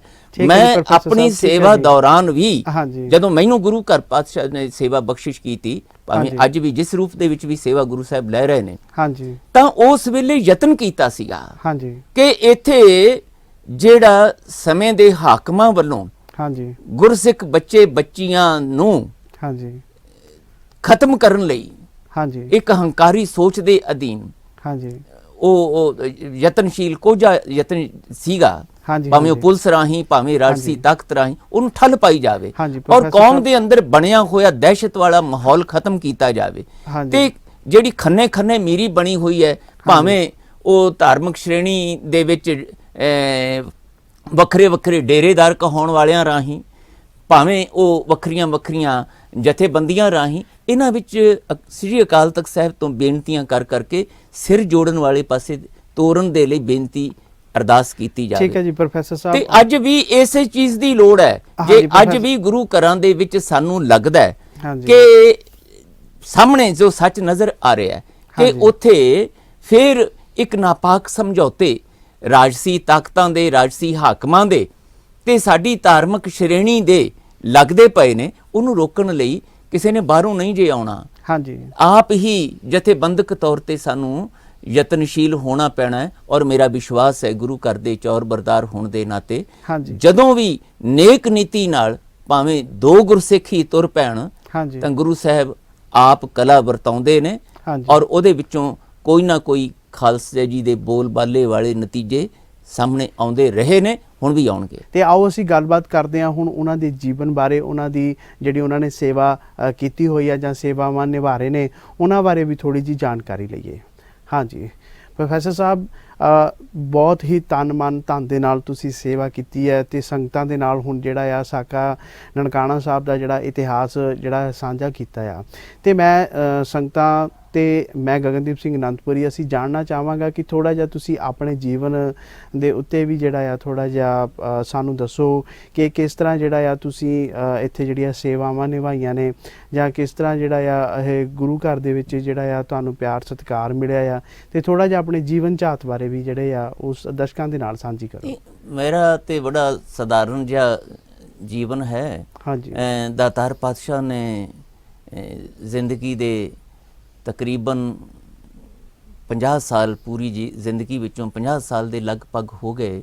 52 ਸਾਲ ਗੁਰੂ ਘਰ ਦੇ ਵਿੱਚ ਝਾੜੂ ਬਰਦਾਰੀ ਕਰਦੇ ਹਾਂ ਤੇ ਬਤੌਰ ਅਧਿਆਪਕ ਵਿਚਰਦੇ ਹਾਂ। ਇਸ ਅਰਸੇ ਦੌਰਾਨ ਦਾਤਾਰ ਪਾਤਸ਼ਾਹ ਨੇ ਇੱਕੋ ਹੀ ਮਨ ਦੇ ਵਿੱਚ ਇਹ ਰੱਖੀ ਹੈ ਭਾਵਨਾ ਕਿ ਮਨੁੱਖ ਤਾਂ ਆਪਣੇ ਆਪ ਵਿੱਚ ਅਣਜਾਣ ਵੀ ਹੁੰਦਾ ਹੈ, ਨਾ ਸਮਝ ਵੀ ਹੁੰਦਾ ਹੈ, ਬਹੁਤ ਸਾਰੀਆਂ ਅਗਿਆਨਤਾ ਵਾਲੀਆਂ ਬਿਰਤੀਆਂ ਦਾ ਵੀ ਸ਼ਿਕਾਰ ਹੁੰਦਾ ਹੈ। ਪਰ ਉਹ ਤੇ ਸੱਚੇ ਪਾਤਸ਼ਾਹ ਨੇ ਸਾਨੂੰ ਸਿਖਾਇਆ ਹੀ ਹੋਇਆ ਕਿ ਰੋਜ਼ ਆਪਣੇ ਪ੍ਰਤੀ ਗੁਰੂ ਘਰ ਦੇ ਗੁਰੂ ਦਰਬਾਰ ਦੇ ਵਿੱਚ ਜਾ ਕੇ ਗੁਰੂ ਸਾਹਿਬ ਦੇ ਸਾਹਮਣੇ ਬੇਨਤੀ ਕਰਨੀ ਹੈ, ਹਮ ਅਵਗਣ ਭਰੇ ਏਕ ਗੁਣ ਨਾਹੀਂ, ਅੰਮ੍ਰਿਤ ਛਾੜ ਵਿਖੇ ਵਿਖਾਹੀਂ। ਪਰ ਨਾਲ ਫਿਰ ਕਹਿਣਾ ਹੈ ਇੱਕ ਅਰਦਾਸ ਪਾਠ ਕੀਰਤ ਕੀ ਗੁਰੂ ਰਾਮਦਾਸ ਰਾਖੋ ਸ਼ਰਨਾਈ। ਅਸੀਂ ਸਭ ਅਵਗੁਣ ਮੈਂ ਗੁਣ ਨਹੀਂ ਕੋਈ, ਕਿਉਂ ਕਰ ਕੰਤ ਮਿਲਾਵਾ ਹੋਈ ਦਾ ਆਪਣੇ ਅੰਦਰ ਅਹਿਸਾਸ ਸਿੱਖ ਦੇ ਤੌਰ ਤੇ ਜਗਾ ਕੇ ਰੱਖਣਾ, ਭਾਵੇਂ ਕਿਸੇ ਵੀ ਕਾਰਜ ਖੇਤਰ ਵਿੱਚ ਵਿਚਰੀਏ। ਜਦੋਂ ਸੱਚੇ ਪਾਤਸ਼ਾਹ ਹਜ਼ੂਰ ਨੇ ਇਹ ਸੇਵਾਵਾਂ ਤਖਤ ਸਾਹਿਬਾਨ ਦੀਆਂ ਝੋਲੀ ਪਾਈਆਂ ਸੀਗੀਆਂ ਗੁਰੂ ਪੰਥ ਰਾਹੀਂ, ਤਾਂ ਉਸ ਵੇਲੇ ਇੱਕ ਦਹਿਸ਼ਤ ਦਾ ਮਾਹੌਲ ਸੀ। ਉਸ ਵੇਲੇ ਵੀ ਇਹੀ ਕੁਛ ਸੀਗਾ ਕਿ ਸਮੇਂ ਦੇ ਹਾਕਮ ਜਿਹੜੇ ਸੀ ਉਹ ਸਿੱਖੀ ਦੇ ਪ੍ਰਤੀ ਨਫ਼ਰਤ ਦੀ ਭਾਵਨਾ ਰੱਖਦੇ ਸੀ, ਜਾਂ ਦੁਸ਼ਮਣਾਂ ਵਾਲੀ ਬੇਗਾਨਗੀ ਦੀ ਭਾਵਨਾ ਰੱਖਦੇ ਸੀ। ਮੇਰੇ ਤੋਂ ਪਹਿਲਾਂ ਮੈਂ ਇੱਕ ਛੋਟੀ ਜਿਹੀ ਮਿਸਾਲ ਦੇ ਦਿਆਂ ਕਿ ਤਖ਼ਤ ਸ੍ਰੀ ਕੇਸਗੜ੍ਹ ਸਾਹਿਬ ਦੇ ਜੋ ਪਹਿਲੇ ਜਥੇਦਾਰ ਸਾਹਿਬ ਸੀਗੇ ਸਿੰਘ ਸਾਹਿਬ ਯਾਨੀ ਬਲਬੀਰ ਸਿੰਘ ਜੀ, ਉਹਨਾਂ ਦਾ ਕਤਲ ਹੋ ਗਿਆ ਸੀਗਾ। ਦਹਿਸ਼ਤ ਦਾ ਮਾਹੌਲ ਸੀ ਪੰਜਾਬ ਦੇ ਪਿੰਡਾਂ ਦੇ ਵਿੱਚ।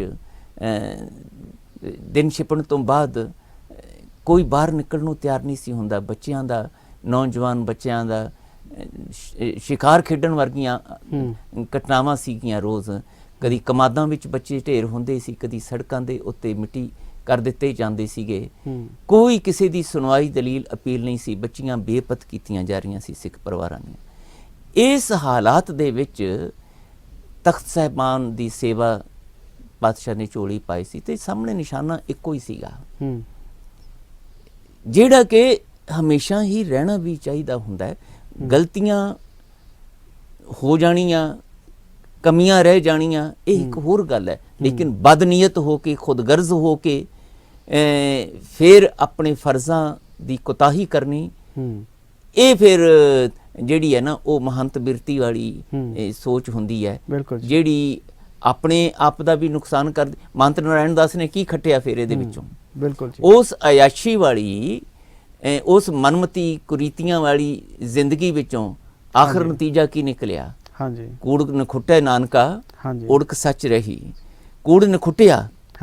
ਭਾਵੇਂ ਸਿੱਖ ਸੰਗਤਾਂ ਨੂੰ ਇਸ ਸੱਚ ਨੂੰ ਪ੍ਰਗਟ ਕਰਨ ਲਈ, ਗੁਰੂ ਦੀ ਮੱਤ ਦਾ ਪ੍ਰਚਾਰ ਪ੍ਰਸਾਰ ਕਰਨ ਵਾਸਤੇ, ਗੁਰਦੁਆਰਿਆਂ ਦੀ ਸੇਵਾ ਸੰਭਾਲ ਲਈ ਆਪਣੀਆਂ ਜ਼ਿੰਦਗੀਆਂ ਕੁਰਬਾਨ ਕਰਨੀਆਂ ਪਈਆਂ। ਅੱਤ ਦੇ ਭਿਆਨਕ ਤਸੀਹੇ ਝੱਲਦਿਆਂ ਉੱਥੇ ਗੁਰੂ ਕੇ ਸਿੱਖਾਂ ਨੇ ਸ਼ਹਾਦਤਾਂ ਦਿੱਤੀਆਂ। ਜੰਡਾਂ ਨਾਲ ਪੁੱਠੇ ਲਟਕਾ ਕੇ, ਤੇਲ ਪਾ ਕੇ ਜਿਸ ਤਰ੍ਹਾਂ ਸਾੜਿਆ, ਇਹ ਇੱਕ ਬਾਹਰੋਂ ਨਹੀਂ ਸੀ ਕਿਸੇ ਨੇ ਆ ਕੇ ਕੀਤਾ। ਉੱਥੇ ਹੀ ਜਿਹੜਾ ਮਾਲਕ ਬਣ ਕੇ ਬੈਠਾ ਮਹੰਤ ਨਾਰਾਇਣ ਦਾਸ ਸੀ, ਤੇ ਜਿਹਨੂੰ ਇਹ ਸੀਗਾ ਕਿ ਮੇਰਾ ਕੋਈ ਕੀ ਵਿਗਾੜ ਸਕਦਾ ਹੈ, ਮੇਰੇ ਪਿੱਛੇ ਸਰਕਾਰੀ ਤਾਕਤ ਹੈ। ਜਦੋਂ ਇਸ ਤਰ੍ਹਾਂ ਦੀ ਮਨਮਤੀ ਹੰਕਾਰੀ ਸੋਚ ਅੰਦਰ ਪ੍ਰਵੇਸ਼ ਕਰ ਜਾਏ ਤੇ ਫਿਰ ਭਾਵੇਂ ਕਿਸੇ ਵੀ ਕਾਰਜ ਖੇਤਰ ਵਿੱਚ ਕੋਈ ਬੰਦਾ ਹੋਵੇ, ਉਸ ਦੇ ਕੋਲੋਂ ਚੰਗੇ ਦੀ ਆਸ ਨਹੀਂ ਰੱਖੀ ਜਾ ਸਕਦੀ।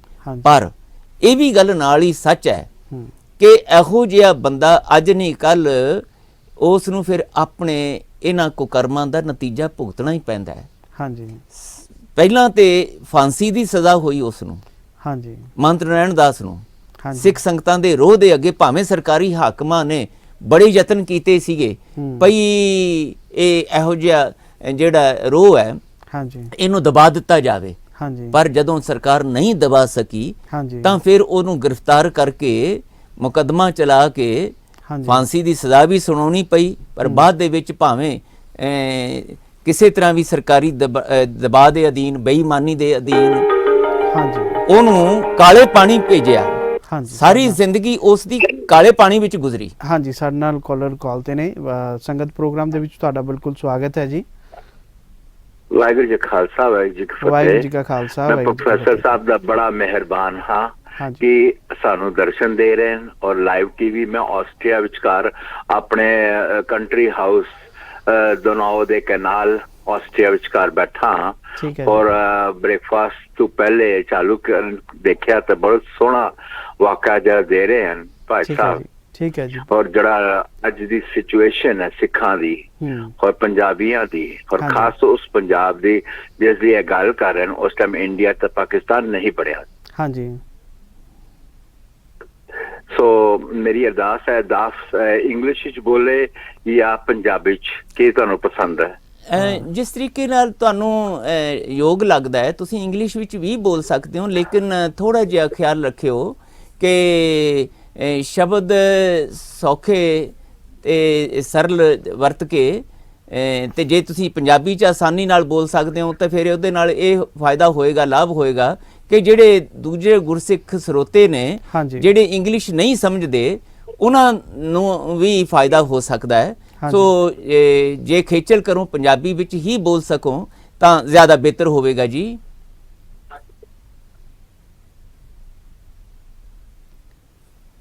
ਹਾਂਜੀ ਹਾਂਜੀ ਸਰ, ਹਾਂਜੀ ਤੁਸੀਂ ਆਪਣੇ ਵਿਚਾਰ ਜਿਹੜੇ ਸਾਂਝੇ ਕਰ ਸਕਦੇ ਹੋ। ਤੁਸੀਂ ਹਾਂਜੀ ਜਿਹੜਾ ਆ ਟੀਵੀ ਦੀ ਜਿਹੜੀ ਆਵਾਜ਼ ਘੱਟ ਕਰਕੇ ਤੁਸੀਂ ਹਾਂਜੀ ਹਾਂਜੀ ਹਾਂ ਮੈਂ ਸੁਣ ਰਿਹਾ ਤੇ ਮੈਂ ਕੋਸ਼ਿਸ਼ ਕਰਦਾ ਆਵਾਜ਼ ਮੈਂ ਆਪਣੀ ਥੋੜੀ ਠੀਕ ਕਰ ਲਵਾਂ, ਮਗਰ ਕੋਈ ਗੱਲ ਨਹੀਂ ਮੈਂ ਸੁਣ ਸਕ ਰਿਹਾ ਭਾਈ ਸਾਹਿਬ ਨੂੰ। ਭਾਈ ਸਾਹਿਬ ਬੜੀ ਮਿਹਰਬਾਨੀ ਤੇ ਮੈਨੂੰ ਬੜੀ ਖੁਸ਼ੀ ਹੋਈ ਹੈ ਕਿ ਅੱਜ ਦਾ ਸਰਦਾਰ, ਅੱਜ ਦਾ ਸਿੱਖ, ਅੱਜ ਦਾ ਬੰਦਾ ਜਿਹੜਾ ਪੁਰਾਣੀਆਂ 600 ਸਾਲ ਪੁਰਾਣੀਆਂ ਤਕਲੀਫਾਂ ਤੋਂ ਉੱਠ ਕੇ ਅਗਲੇ ਸਾਲਾਂ ਵਿੱਚ ਅੱਜ 2022 ਵਿੱਚ ਪਹੁੰਚਿਆ। ਹਾਂਜੀ ਠੀਕ ਹੈ ਜੀ।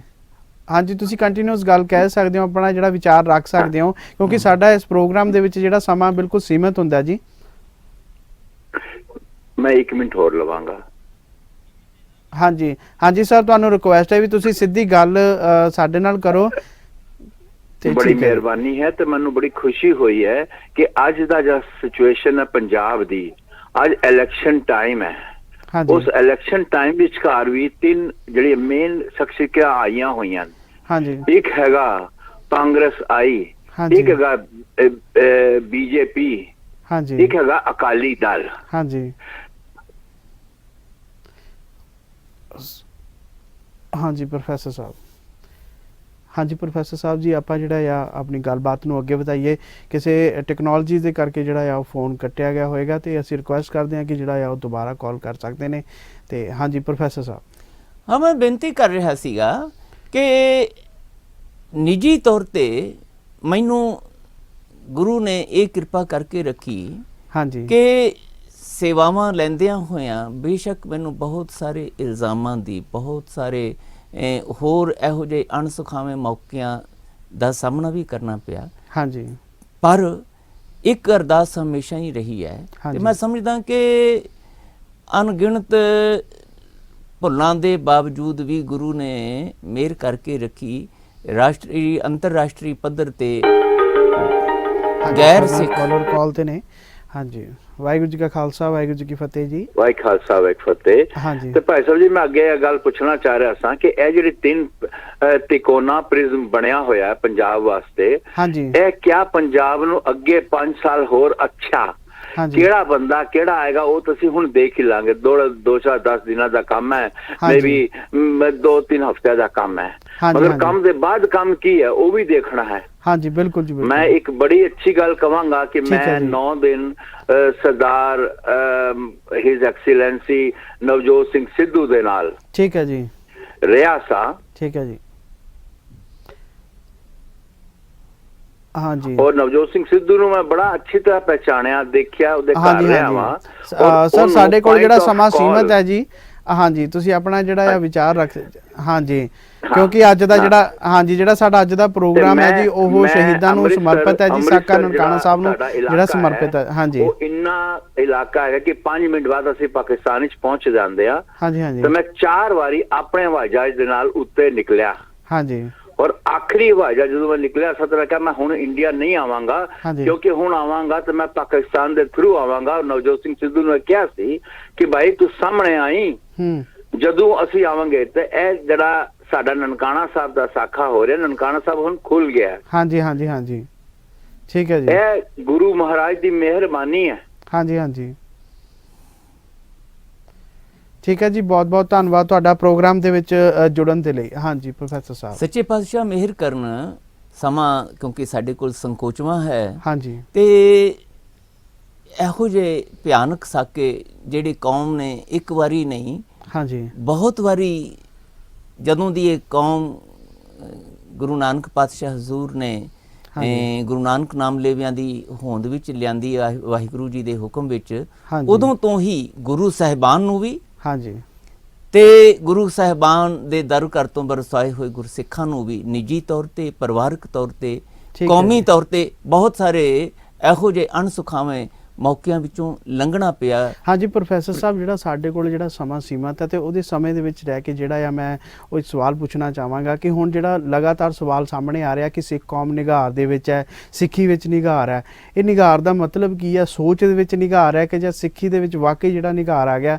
ਤੇ ਤੁਸੀਂ ਜਿਹੜਾ ਆ ਸਿੱਖ ਕੌਮ ਨੂੰ, ਜਿਹੜੀ ਆ ਸਮੁੱਚੀ ਆਵਾਮ ਨੂੰ ਕੀ ਸੰਦੇਸ਼ ਦੇਣਾ ਚਾਹੋਗੇ? ਦੇਖੋ, ਮੈਂ ਫਿਰ ਇੱਕ ਨਿਮਾਣੇ ਗੁਰਸਿੱਖ ਦੇ ਤੌਰ ਤੇ, ਗੁਰੂ ਪੰਥ ਦੇ ਝਾੜੂ ਬਰਦਾਰ ਦੇ ਤੌਰ ਤੇ ਹਮੇਸ਼ਾ ਆਪ ਵੀ ਇਹ ਮਹਿਸੂਸ ਕੀਤਾ ਹੈ। ਹਾਂਜੀ, ਤੇ ਮੈਂ ਜਦੋਂ ਵਿਦਵਾਨਾਂ ਨਾਲ ਵੀ ਜਾਂ ਗੁਰਸਿੱਖ ਪਿਆਰਿਆਂ ਨਾਲ ਬੈਠਦਾ ਤੇ ਮੈਨੂੰ ਇਹੀ ਮਹਿਸੂਸ ਹੁੰਦਾ ਹੈ, ਗੁਰੂ ਦੀ ਮੱਤ ਅਨੁਸਾਰ ਸਾਡੇ ਲਈ ਇਸ ਤਰ੍ਹਾਂ ਦੀ ਸੋਚ ਗ੍ਰਹਿਣ ਕਰਨੀ ਬਹੁਤ ਜ਼ਰੂਰੀ ਹੈ ਕਿ ਗੁਰੂ ਦੀ ਮੱਤ ਜਿੰਨਾ ਚਿਰ ਤੱਕ ਸਾਡੇ ਅੰਦਰ ਮਨ ਬਚਨ ਕਰਮ ਕਰਕੇ ਦ੍ਰਿੜ ਹੋਵੇਗੀ, ਵੱਡੇ ਤੋਂ ਵੱਡੇ ਭਾਵੇਂ ਅਣਸੁਖਾਵੇਂ ਸਾਡੇ ਮੌਕੇ ਆਉਂਦੇ ਰਹਿਣ, ਨਿੱਜੀ ਤੌਰ ਤੇ ਜਾਂ ਕੌਮੀ ਤੌਰ ਤੇ, ਗੁਰੂ ਆਪ ਕਲਾ ਵਰਤਾ ਕੇ ਇਸ ਅਣਸੁਖਾਵੇਂ ਮੌਕਿਆਂ ਵਿੱਚੋਂ ਕੌਮ ਨੂੰ ਕੱਢਦੇ ਆਏ ਨੇ ਤੇ ਅੱਗੋਂ ਵੀ ਕੱਢਣਗੇ। ਅੱਜ ਵੀ ਲੋੜ ਕੇਵਲ ਇਸ ਗੱਲ ਦੀ ਹੈ। ਦੇਖੋ, ਜੇ ਤੇ ਅਸੀਂ ਇਹ ਰੋਜ਼ ਇਹ ਅਰਦਾਸ ਕਰਦੇ ਹਾਂ ਹਾਂਜੀ ਕਿ ਜਹਾਂ ਜਹਾਂ ਖਾਲਸਾ ਜੀ ਸਾਹਿਬ ਤਹਾਂ ਤਹਾਂ ਰੱਖਿਆ ਰਿਆਇਤ, ਤੇ ਰੋਜ਼ ਇਹ ਅਰਦਾਸ ਕਰਦੇ ਹਾਂ ਪਾਤਸ਼ਾਹ ਜੀ ਜਿੱਥੇ ਵੀ ਮੇਰਾ ਖਾਲਸਾ ਭਰਾ ਬੈਠਾ ਹੈ, ਗੁਰੂ ਖਾਲਸਾ ਪੰਥ ਦਾ ਅੰਗ ਬੈਠਾ ਹੈ, ਮਹਾਰਾਜ ਉਹਦੀ ਰੱਖਿਆ ਕਰਨਾ, ਉਹਦੀ ਰਿਆਇਤ ਕਰਨਾ, ਉਹਨੂੰ ਨਾਮ ਚਿਤ ਆਵੇ ਤੇ ਨਾਮ ਚਿਤ ਆਉਣ ਦਾ ਸਦਕਾ ਸਰਬ ਸੁੱਖ ਉਹਨੂੰ ਮਿਲਣ, ਤਾਂ ਫਿਰ ਇਸ ਅਰਦਾਸ ਤੇ ਸਾਨੂੰ ਭਰੋਸਾ ਵੀ ਕਰਨਾ ਚਾਹੀਦਾ ਹੈ। ਬਿਲਕੁਲ ਜੀ, ਨਾਲ ਇਹ ਅਰਦਾਸ ਅਸੀਂ ਕਰਦੇ ਹਾਂ ਸਿੱਖਾਂ ਨੂੰ ਸਿੱਖੀ ਦਾਨ, ਕੇਸ ਦਾਨ, ਰਹਿਤ ਦਾਨ, ਵਿਵੇਕ ਦਾਨ, ਵਿਸਾਹ ਦਾਨ, ਭਰੋਸਾ ਦਾਨ। ਤੇ ਇਹ ਅਰਦਾਸ ਜਦੋਂ ਅਸੀਂ ਗੁਰੂ ਘਰ ਦੇ ਵਿੱਚ ਕਰਦੇ ਹਾਂ ਤੇ ਜਾਂ ਆਪਣੇ ਪਰਿਵਾਰ 'ਚ ਕਰਦੇ ਹਾਂ, ਤੇ ਉਹਦੇ ਲਈ ਉਸ ਅਰਦਾਸ ਦੇ ਪਿੱਛੇ ਮਾਨਸਿਕਤਾ ਕੀ ਕੰਮ ਕਰਦੀ ਹੈ ਕਿ ਮੈਂ ਆਪਣੀ ਇੱਛਾ, ਆਪਣੀ ਮੰਗ ਬਾਅਦ ਵਿੱਚ ਸੱਚੇ ਪਾਤਸ਼ਾਹ ਤੁਹਾਡੇ ਕੋਲ ਰੱਖਾਂਗਾ, ਪਰ ਪਹਿਲਾਂ ਮੈਂ ਆਪਣੇ ਸਿੱਖ ਭਰਾ ਵਾਸਤੇ, ਭਾਵੇਂ ਮੇਰੇ ਪਰਿਵਾਰ ਦਾ ਹੀ ਅੰਗ ਹੈ ਤੇ ਭਾਵੇਂ ਸਮੁੱਚੇ ਕੌਮੀ ਪਰਿਵਾਰ ਦਾ ਅੰਗ ਹੈ, ਉਹਦੇ ਲਈ ਪਾਤਸ਼ਾਹ ਮੈਂ ਵਿਵੇਕ ਮੰਗਦਾ, ਉਹਦੇ ਲਈ ਭਰੋਸਾ ਮੰਗਦਾ, ਵਿਸਾਹ ਮੰਗਦਾ, ਉਹਦੇ ਲਈ ਸੱਚੇ ਪਾਤਸ਼ਾਹ ਸਿੱਖੀ ਦਾਨ ਮੰਗਦਾ ਤੁਹਾਡੇ ਕੋਲੋਂ, ਤਾਂ ਕਿ ਅਸੀਂ ਆਪਸ ਵਿੱਚ ਹੀ ਇਸ ਵਿਵੇਕ ਵਿੱਚ, ਇਸ ਦ੍ਰਿੜ ਭਰੋਸੇ ਵਿੱਚ, ਦ੍ਰਿੜ ਵਿਸ਼ਵਾਸ ਵਿੱਚ ਇੱਕ ਦੂਜੇ ਦੇ ਉੱਤੇ ਵਿਸ਼ਵਾਸ ਕਰਦੇ ਹਾਂ। ਆਪਣੇ ਨਾਲੋਂ ਜ਼ਿਆਦਾ ਆਪਣੇ ਗੁਰਸਿੱਖ ਦਾ ਮਾਣ ਸਤਿਕਾਰ ਆਪਣੇ ਅੰਦਰ ਰੱਖਦੇ ਹਾਂ। ਫਿਰ ਜਦੋਂ ਵਿਚਰਾਂਗੇ ਤੇ ਨਾ ਤੇ ਸਾਡੇ ਗੁਰੂ ਘਰਾਂ ਵਿੱਚ ਜੋ ਕੁਛ ਅੱਜ ਤਮਾਸ਼ੇ ਹੋ ਰਹੇ ਨੇ, ਹਾਂਜੀ ਪ੍ਰਬੰਧਕੀ ਉਹਦੇ ਪਿੱਛੇ, ਹਾਂਜੀ ਗੋਲਕਾਂ ਪਿੱਛੇ, ਭਾਵੇਂ ਉਹ ਪਿੰਡ ਦਾ ਛੋਟਾ ਜਿਹਾ ਗੁਰਦੁਆਰਾ ਤੇ ਭਾਵੇਂ ਉਹ ਵੱਡੇ ਤੋਂ ਵੱਡਾ ਸਾਡਾ ਕੋਈ ਗੁਰੂ ਅਸਥਾਨ ਹੈ, ਉੱਥੇ ਜੋ ਕੁਛ ਅੱਜ ਦੇਖਣ ਨੂੰ ਮਿਲ ਰਿਹਾ, ਭਾਵੇਂ ਦੇਸ਼ ਵਿੱਚ ਹੈ ਤੇ ਭਾਵੇਂ ਵਿਦੇਸ਼ਾਂ ਵਿੱਚ ਹੈ, ਕਰੋੜਾਂ ਰੁਪਈਏ ਕੋਟਾਂ ਦੇ ਵਿੱਚ ਜੇ ਅੱਜ ਸਿੱਖ ਦੇ ਨੂੰ ਪਛਾੜਨ ਵਾਸਤੇ ਖਰਚ ਕਰ ਰਿਹਾ ਹੈ, ਮੁਕੱਦਮੇਬਾਜ਼ੀਆਂ ਵਿੱਚ ਗੁਰੂ ਘਰ ਦੀਆਂ ਗੋਲਕਾਂ ਜਿਹੜੀਆਂ ਨੇ ਉਹ ਇਸ ਤਰ੍ਹਾਂ ਦੁਰਵਰਤੋਂ ਵਿੱਚ ਵਰਤੀਆਂ ਜਾ ਰਹੀਆਂ ਨੇ, ਤਾਂ ਸਾਨੂੰ ਅੱਜ ਲੋੜ ਇਸ ਗੱਲ ਦੀ ਹੈ ਕਿ ਆਪਣੀ ਇਸ ਮਨਮਤੀ ਸੋਚ ਨੂੰ ਕਿਸੇ ਤਰ੍ਹਾਂ ਠੱਲ ਪਾਈਏ। ਠੀਕ ਹੈ ਜੀ ਪ੍ਰੋਫੈਸਰ ਸਾਹਿਬ ਜੀ, ਤੇ ਇਹਦੇ ਵਿੱਚ ਮੈਂ ਇੱਕ ਗੱਲ ਨੂੰ ਖਤਮ ਕਰਾਂ ਪੂਰੀ ਨੂੰ, ਭਈ ਇਹਦੇ ਵਿੱਚ ਇਹ ਨਹੀਂ ਹੈ ਭਈ ਫਲਾਣਾ ਕਰੇ, ਫਲਾਣਾ ਕਰੇ, ਫਲਾਣਾ ਕਰੇ, ਉਹ ਇਦਾਂ ਮਾੜਾ ਹੈ, ਉਹ ਆਗੂ ਇਸ ਤਰ੍ਹਾਂ ਕਰ ਰਿਹਾ। ਭਾਈ ਆਗੂ ਚੁਣਨ ਵਾਲੇ ਕੌਣ ਆ? ਹੁਣ ਪ੍ਰਸ਼ਨ ਗੁਰਸਿੱਖ ਪਿਆਰਿਆਂ ਨੇ ਪੁੱਛਿਆ ਵੀ ਅੱਗੋਂ ਕੀ ਹੋਵੇਗਾ? ਅਰੇ ਭਾਈ ਹੋਏਗਾ ਉਹੀ ਜਿੱਦਾਂ ਦੇ ਬੰਦੇ ਤੁਸੀਂ ਚੁਣ ਕੇ ਭੇਜੋਗੇ। ਜੇ ਤੇ ਤੁਸੀਂ ਧੜਿਆਂ ਤੋਂ ਉੱਪਰ ਉੱਠ ਕੇ, ਜੇ ਤੁਸੀਂ ਆ ਸ਼ਰਾਬਾਂ ਦੀਆਂ ਤੇ ਪੈਸਿਆਂ ਦੀਆਂ ਲਾਲਚ ਵਾਲੀਆਂ ਬਿਰਤੀਆਂ ਤੋਂ ਉੱਪਰ ਉੱਠ ਕੇ ਠੀਕ ਬੰਦੇ ਚੁਣੇ ਹੋਣਗੇ ਤੇ ਠੀਕ ਕੰਮਾਂ ਦੀ ਆਸ ਕਰ ਸਕਦੇ ਹੋ, ਠੀਕ ਨਤੀਜਿਆਂ ਦੀ ਆਸ ਕਰ ਸਕਦੇ ਹੋ। ਤੇ ਜੇ ਤੁਸੀਂ ਧੜਿਆਂ 'ਚ ਖੜ ਕੇ ਪੈਸਿਆਂ ਦੇ ਪਿੱਛੇ, ਸ਼ਰਾਬਾਂ ਨਸ਼ਿਆਂ ਦੇ ਪਿੱਛੇ, ਇਲਾਕੇਬਾਜ਼ੀਆਂ ਦੇ ਪਿੱਛੇ, ਜ਼ਾਤ-ਪਾਤੀ ਬਿਮਾਰ ਮਾਨਸਿਕਤਾ ਦੇ ਪਿੱਛੇ ਖੜ ਕੇ ਫਿਰ ਬੰਦੇ ਚੁਣੋਗੇ ਤੇ ਫਿਰ ਉਹਨਾਂ ਨੇ ਤੇ ਉਹੀ ਕੁਝ ਕਰਨਾ ਜੋ ਕੁਝ ਹੋ ਰਿਹਾ। ਭਾਵੇਂ ਉਹ ਸ਼੍ਰੋਮਣੀ ਗੁਰਦੁਆਰਾ ਪ੍ਰਬੰਧਕ ਕਮੇਟੀ ਹੈ ਤੇ ਭਾਵੇਂ ਸਰਕਾਰ ਸੂਬੇ ਦੀ ਹੈ ਤੇ ਭਾਵੇਂ ਉਹ ਕੇਂਦਰ ਦੀ ਹੈ, ਜਿੱਥੇ ਚੁਣਨੇ ਤੇ ਬੰਦਿਆਂ ਨੇ ਆ ਨਾ। ਬਿਲਕੁਲ ਜੀ, ਬਿਲਕੁਲ ਜੀ। ਬੰਦਿਆਂ ਨੂੰ ਹੀ ਸੁਚੇਤ ਹੋਣਾ ਪਵੇਗਾ, ਹਰ ਸਿੱਖ ਨੂੰ ਸੁਚੇਤ ਹੋਣਾ ਪਵੇਗਾ ਜੇ ਅਸੀਂ ਚਾਹੁੰਦੇ ਆ ਕਿ ਪੰਜਾਂ ਤਖਤਾਂ ਤੇ ਔਰ ਹਰ ਗੁਰੂ ਘਰ ਵਿੱਚ, ਭਾਵੇਂ ਉਹ ਛੋਟੇ ਤੋਂ ਛੋਟਾ ਪਿੰਡ ਦਾ ਗੁਰਦੁਆਰਾ ਹੈ, ਉੱਥੇ ਜੇ ਇਹ ਗੁਰਮਤ ਮਰਿਆਦਾ ਔਰ ਪੰਥ ਕੀ ਜੀਤ, ਖਾਲਸਾ ਜੀ ਕੇ ਬੋਲ ਬਾਲੇ ਤੇ ਸਰਬੱਤ ਦੇ ਭਲੇ ਦਾ ਗੁਰ ਸੰਦੇਸ਼ ਜਿਹੜਾ ਹੈ ਉਹ ਸਾਰੇ ਪਾਸੇ ਨਜ਼ਰ ਆਵੇ, ਉਹਦਾ ਅਮਲੀ ਰੂਪ ਨਜ਼ਰ ਆਵੇ ਔਰ ਉਹਦੇ ਜਿਹੜੇ ਸੁਖਾਵੇਂ ਨਤੀਜੇ ਉਹ ਸਾਹਮਣੇ ਆਉਣ, ਤਾਂ ਫਿਰ ਮੈਨੂੰ ਆਪਣੇ ਆਪ ਤੋਂ ਸਿੱਖ ਦੇ ਰੂਪ ਵਿੱਚ ਚੇਤਨ ਹੋਣਾ ਸਿੱਖਣਾ ਪਵੇਗਾ। ਹਰ ਤਰ੍ਹਾਂ ਦੀ ਧੜੇਬਾਜ਼ੀ ਤੋਂ, ਹਰ ਤਰ੍ਹਾਂ ਦੀ ਇਲਾਕੇਬਾਜ਼ੀ ਤੋਂ ਤੇ ਆਪਣੀ ਨਿੱਜੀ ਗਰਜ਼ ਤੋਂ। ਠੀਕ ਹੈ ਜੀ। ਪਹਿਲਾਂ ਮੈਂ ਆਪਣੀਆਂ ਗਰਜ਼ਾਂ, ਆਪਣੀਆਂ ਭੁੱਖਾਂ ਉਹਨੂੰ ਸੀਮਤ ਕਰਾਂ ਗੁਰੂ ਦੀ ਮੱਤ ਅਨੁਸਾਰ, ਉਹਦੇ ਵਿੱਚ ਗੁਰੂ ਵਾਲਾ ਉਪਦੇਸ਼ ਸ਼ਾਮਲ ਕਰਾਂ। ਫਿਰ ਮੈਨੂੰ ਨਹੀਂ ਕਿਸੇ ਵੀ ਇਸ ਪੱਖੋਂ ਕੋਈ ਭਰਮ ਭੁਲੇਖਾ ਕਿ ਗੁਰੂ ਸਾਹਿਬ ਆਪਣੀ ਕਲਾ ਨਹੀਂ ਵਰਤਾਉਣਗੇ। ਵਰਤਾਉਂਦੇ ਆਏ ਨੇ ਉਹੀ ਇਤਿਹਾਸ। ਤਾਂ ਹੀ ਸਾਨੂੰ ਆਖਿਆ ਜਾਂਦਾ ਰੋਜ਼ ਕਿ ਤਿੰਨਾਂ ਦੀ ਕਮਾਈ ਦਾ ਧਿਆਨ ਧਰ ਕੇ ਬੋਲੋ ਜੀ ਵਾਹਿਗੁਰੂ, ਕਿਉਂਕਿ ਉਹਨਾਂ ਦੀਆਂ ਕਮਾਈਆਂ ਨੇ ਗੁਰੂ ਦੀ ਬਖਸ਼ਿਸ਼ ਨਾਲ ਚੜ੍ਹਦੀ ਕਲਾ ਵਾਲੇ ਨਤੀਜੇ ਸਾਹਮਣੇ ਲਿਆਉਂਦੇ ਨੇ। ਠੀਕ ਹੈ ਜੀ, ਤੇ ਅੱਜ ਵੀ ਆਉਣਗੇ। ਠੀਕ ਹੈ ਜੀ ਪ੍ਰੋਫੈਸਰ ਸਾਹਿਬ, ਬਹੁਤ ਬਹੁਤ ਧੰਨਵਾਦ। ਤੁਸੀਂ ਜਿਹੜੇ ਸਾਡੇ ਸੰਗਤਾਂ ਨੇ, ਸਾਡੇ ਦਰਸ਼ਕਾਂ ਦੇ ਨਾਲ ਜਿਹੜਾ ਆ ਸਾਕਾ ਨਨਕਾਣਾ ਸਾਹਿਬ ਦੀ ਜਿਹੜੀ ਆ ਇਤਿਹਾਸ ਦੀ ਜਿਹੜੀ ਆ ਘਟਨਾ ਉਹ ਸਾਡੇ ਨਾਲ ਸਾਂਝੀ ਕੀਤੀ ਹੈ ਤੇ ਦਰਸ਼ਕਾਂ ਨੂੰ ਜਿਹੜਾ ਉਹ ਦੱਸਿਆ, ਤੇ ਮੈਂ ਤੁਹਾਡਾ ਦਿਲੋਂ ਸ਼ੁਕਰਗੁਜ਼ਾਰ ਹਾਂ। ਤੇ ਜਿਹੜਾ ਸਾਡੇ ਸ਼ੋਅ ਦਾ ਸਮਾਂ ਸਮਾਪਤ ਹੈ ਤੇ ਇਹ ਸਨ ਜਿਹੜੇ ਸਾਡੇ ਅੱਜ ਦੇ ਮੁੱਖ ਮਹਿਮਾਨ ਪ੍ਰੋਫੈਸਰ ਮਨਜੀਤ ਸਿੰਘ ਜੀ, ਜੋ ਕਿ ਸਾਬਕਾ ਜਥੇਦਾਰ ਸ਼੍ਰੀ ਅਕਾਲ ਤਖਤ ਸਾਹਿਬ ਤੇ ਤਖਤ ਸ਼੍ਰੀ ਕੇਸਗੜ੍ਹ ਸਾਹਿਬ ਤੋਂ ਜਿਹੜੇ ਸੇਵਾ ਨਿਭਾ ਚੁੱਕੇ ਨੇ ਤੇ ਬਹੁਤ ਹੀ ਉੱਚੀ ਮਹਾਨ ਸ਼ਖਸੀਅਤ ਨੇ। ਤੇ ਇਹਨਾਂ ਦੀ ਜਿਹੜੀ ਸੰਗਤ ਕਰਕੇ ਜਿਹੜਾ ਆ ਅੱਜ ਮੇਰਾ ਜਿਹੜਾ ਆ ਮਨ ਤਨ ਰੋਮ ਰੋਮ ਜਿਹੜਾ ਆ ਉਹ ਜਿਹੜਾ ਆ ਭਰ ਚੁੱਕਿਆ ਹੈ ਤੇ ਮੈਂ ਇਹਨਾਂ ਦਾ ਰਿਣੀ ਆ ਜਿਹੜਾ ਇਹਨਾਂ ਨੇ ਸਾਨੂੰ ਇਤਿਹਾਸ ਦੇ ਨਾਲ ਜੋੜਿਆ। ਤੇ ਆਓ ਹੁਣ ਅਸੀਂ ਇਜਾਜ਼ਤ ਲੈਂਦੇ ਹਾਂ, ਨਵੇਂ ਪ੍ਰੋਗਰਾਮ ਦੇ ਨਾਲ ਫਿਰ ਤੁਹਾਡੇ ਨਾਲ ਜੁੜਾਂਗੇ। ਉਦੋਂ ਤੱਕ ਸਿੰਘ ਸਾਹਿਬ ਤੇ ਗਗਨਦੀਪ ਸਿੰਘ ਅਨੰਦਪੁਰੀ ਨੂੰ ਦਿਓ ਇਜਾਜ਼ਤ। ਵਾਹਿਗੁਰੂ ਜੀ ਕਾ ਖਾਲਸਾ, ਵਾਹਿਗੁਰੂ ਜੀ ਕੀ ਫਤਿਹ।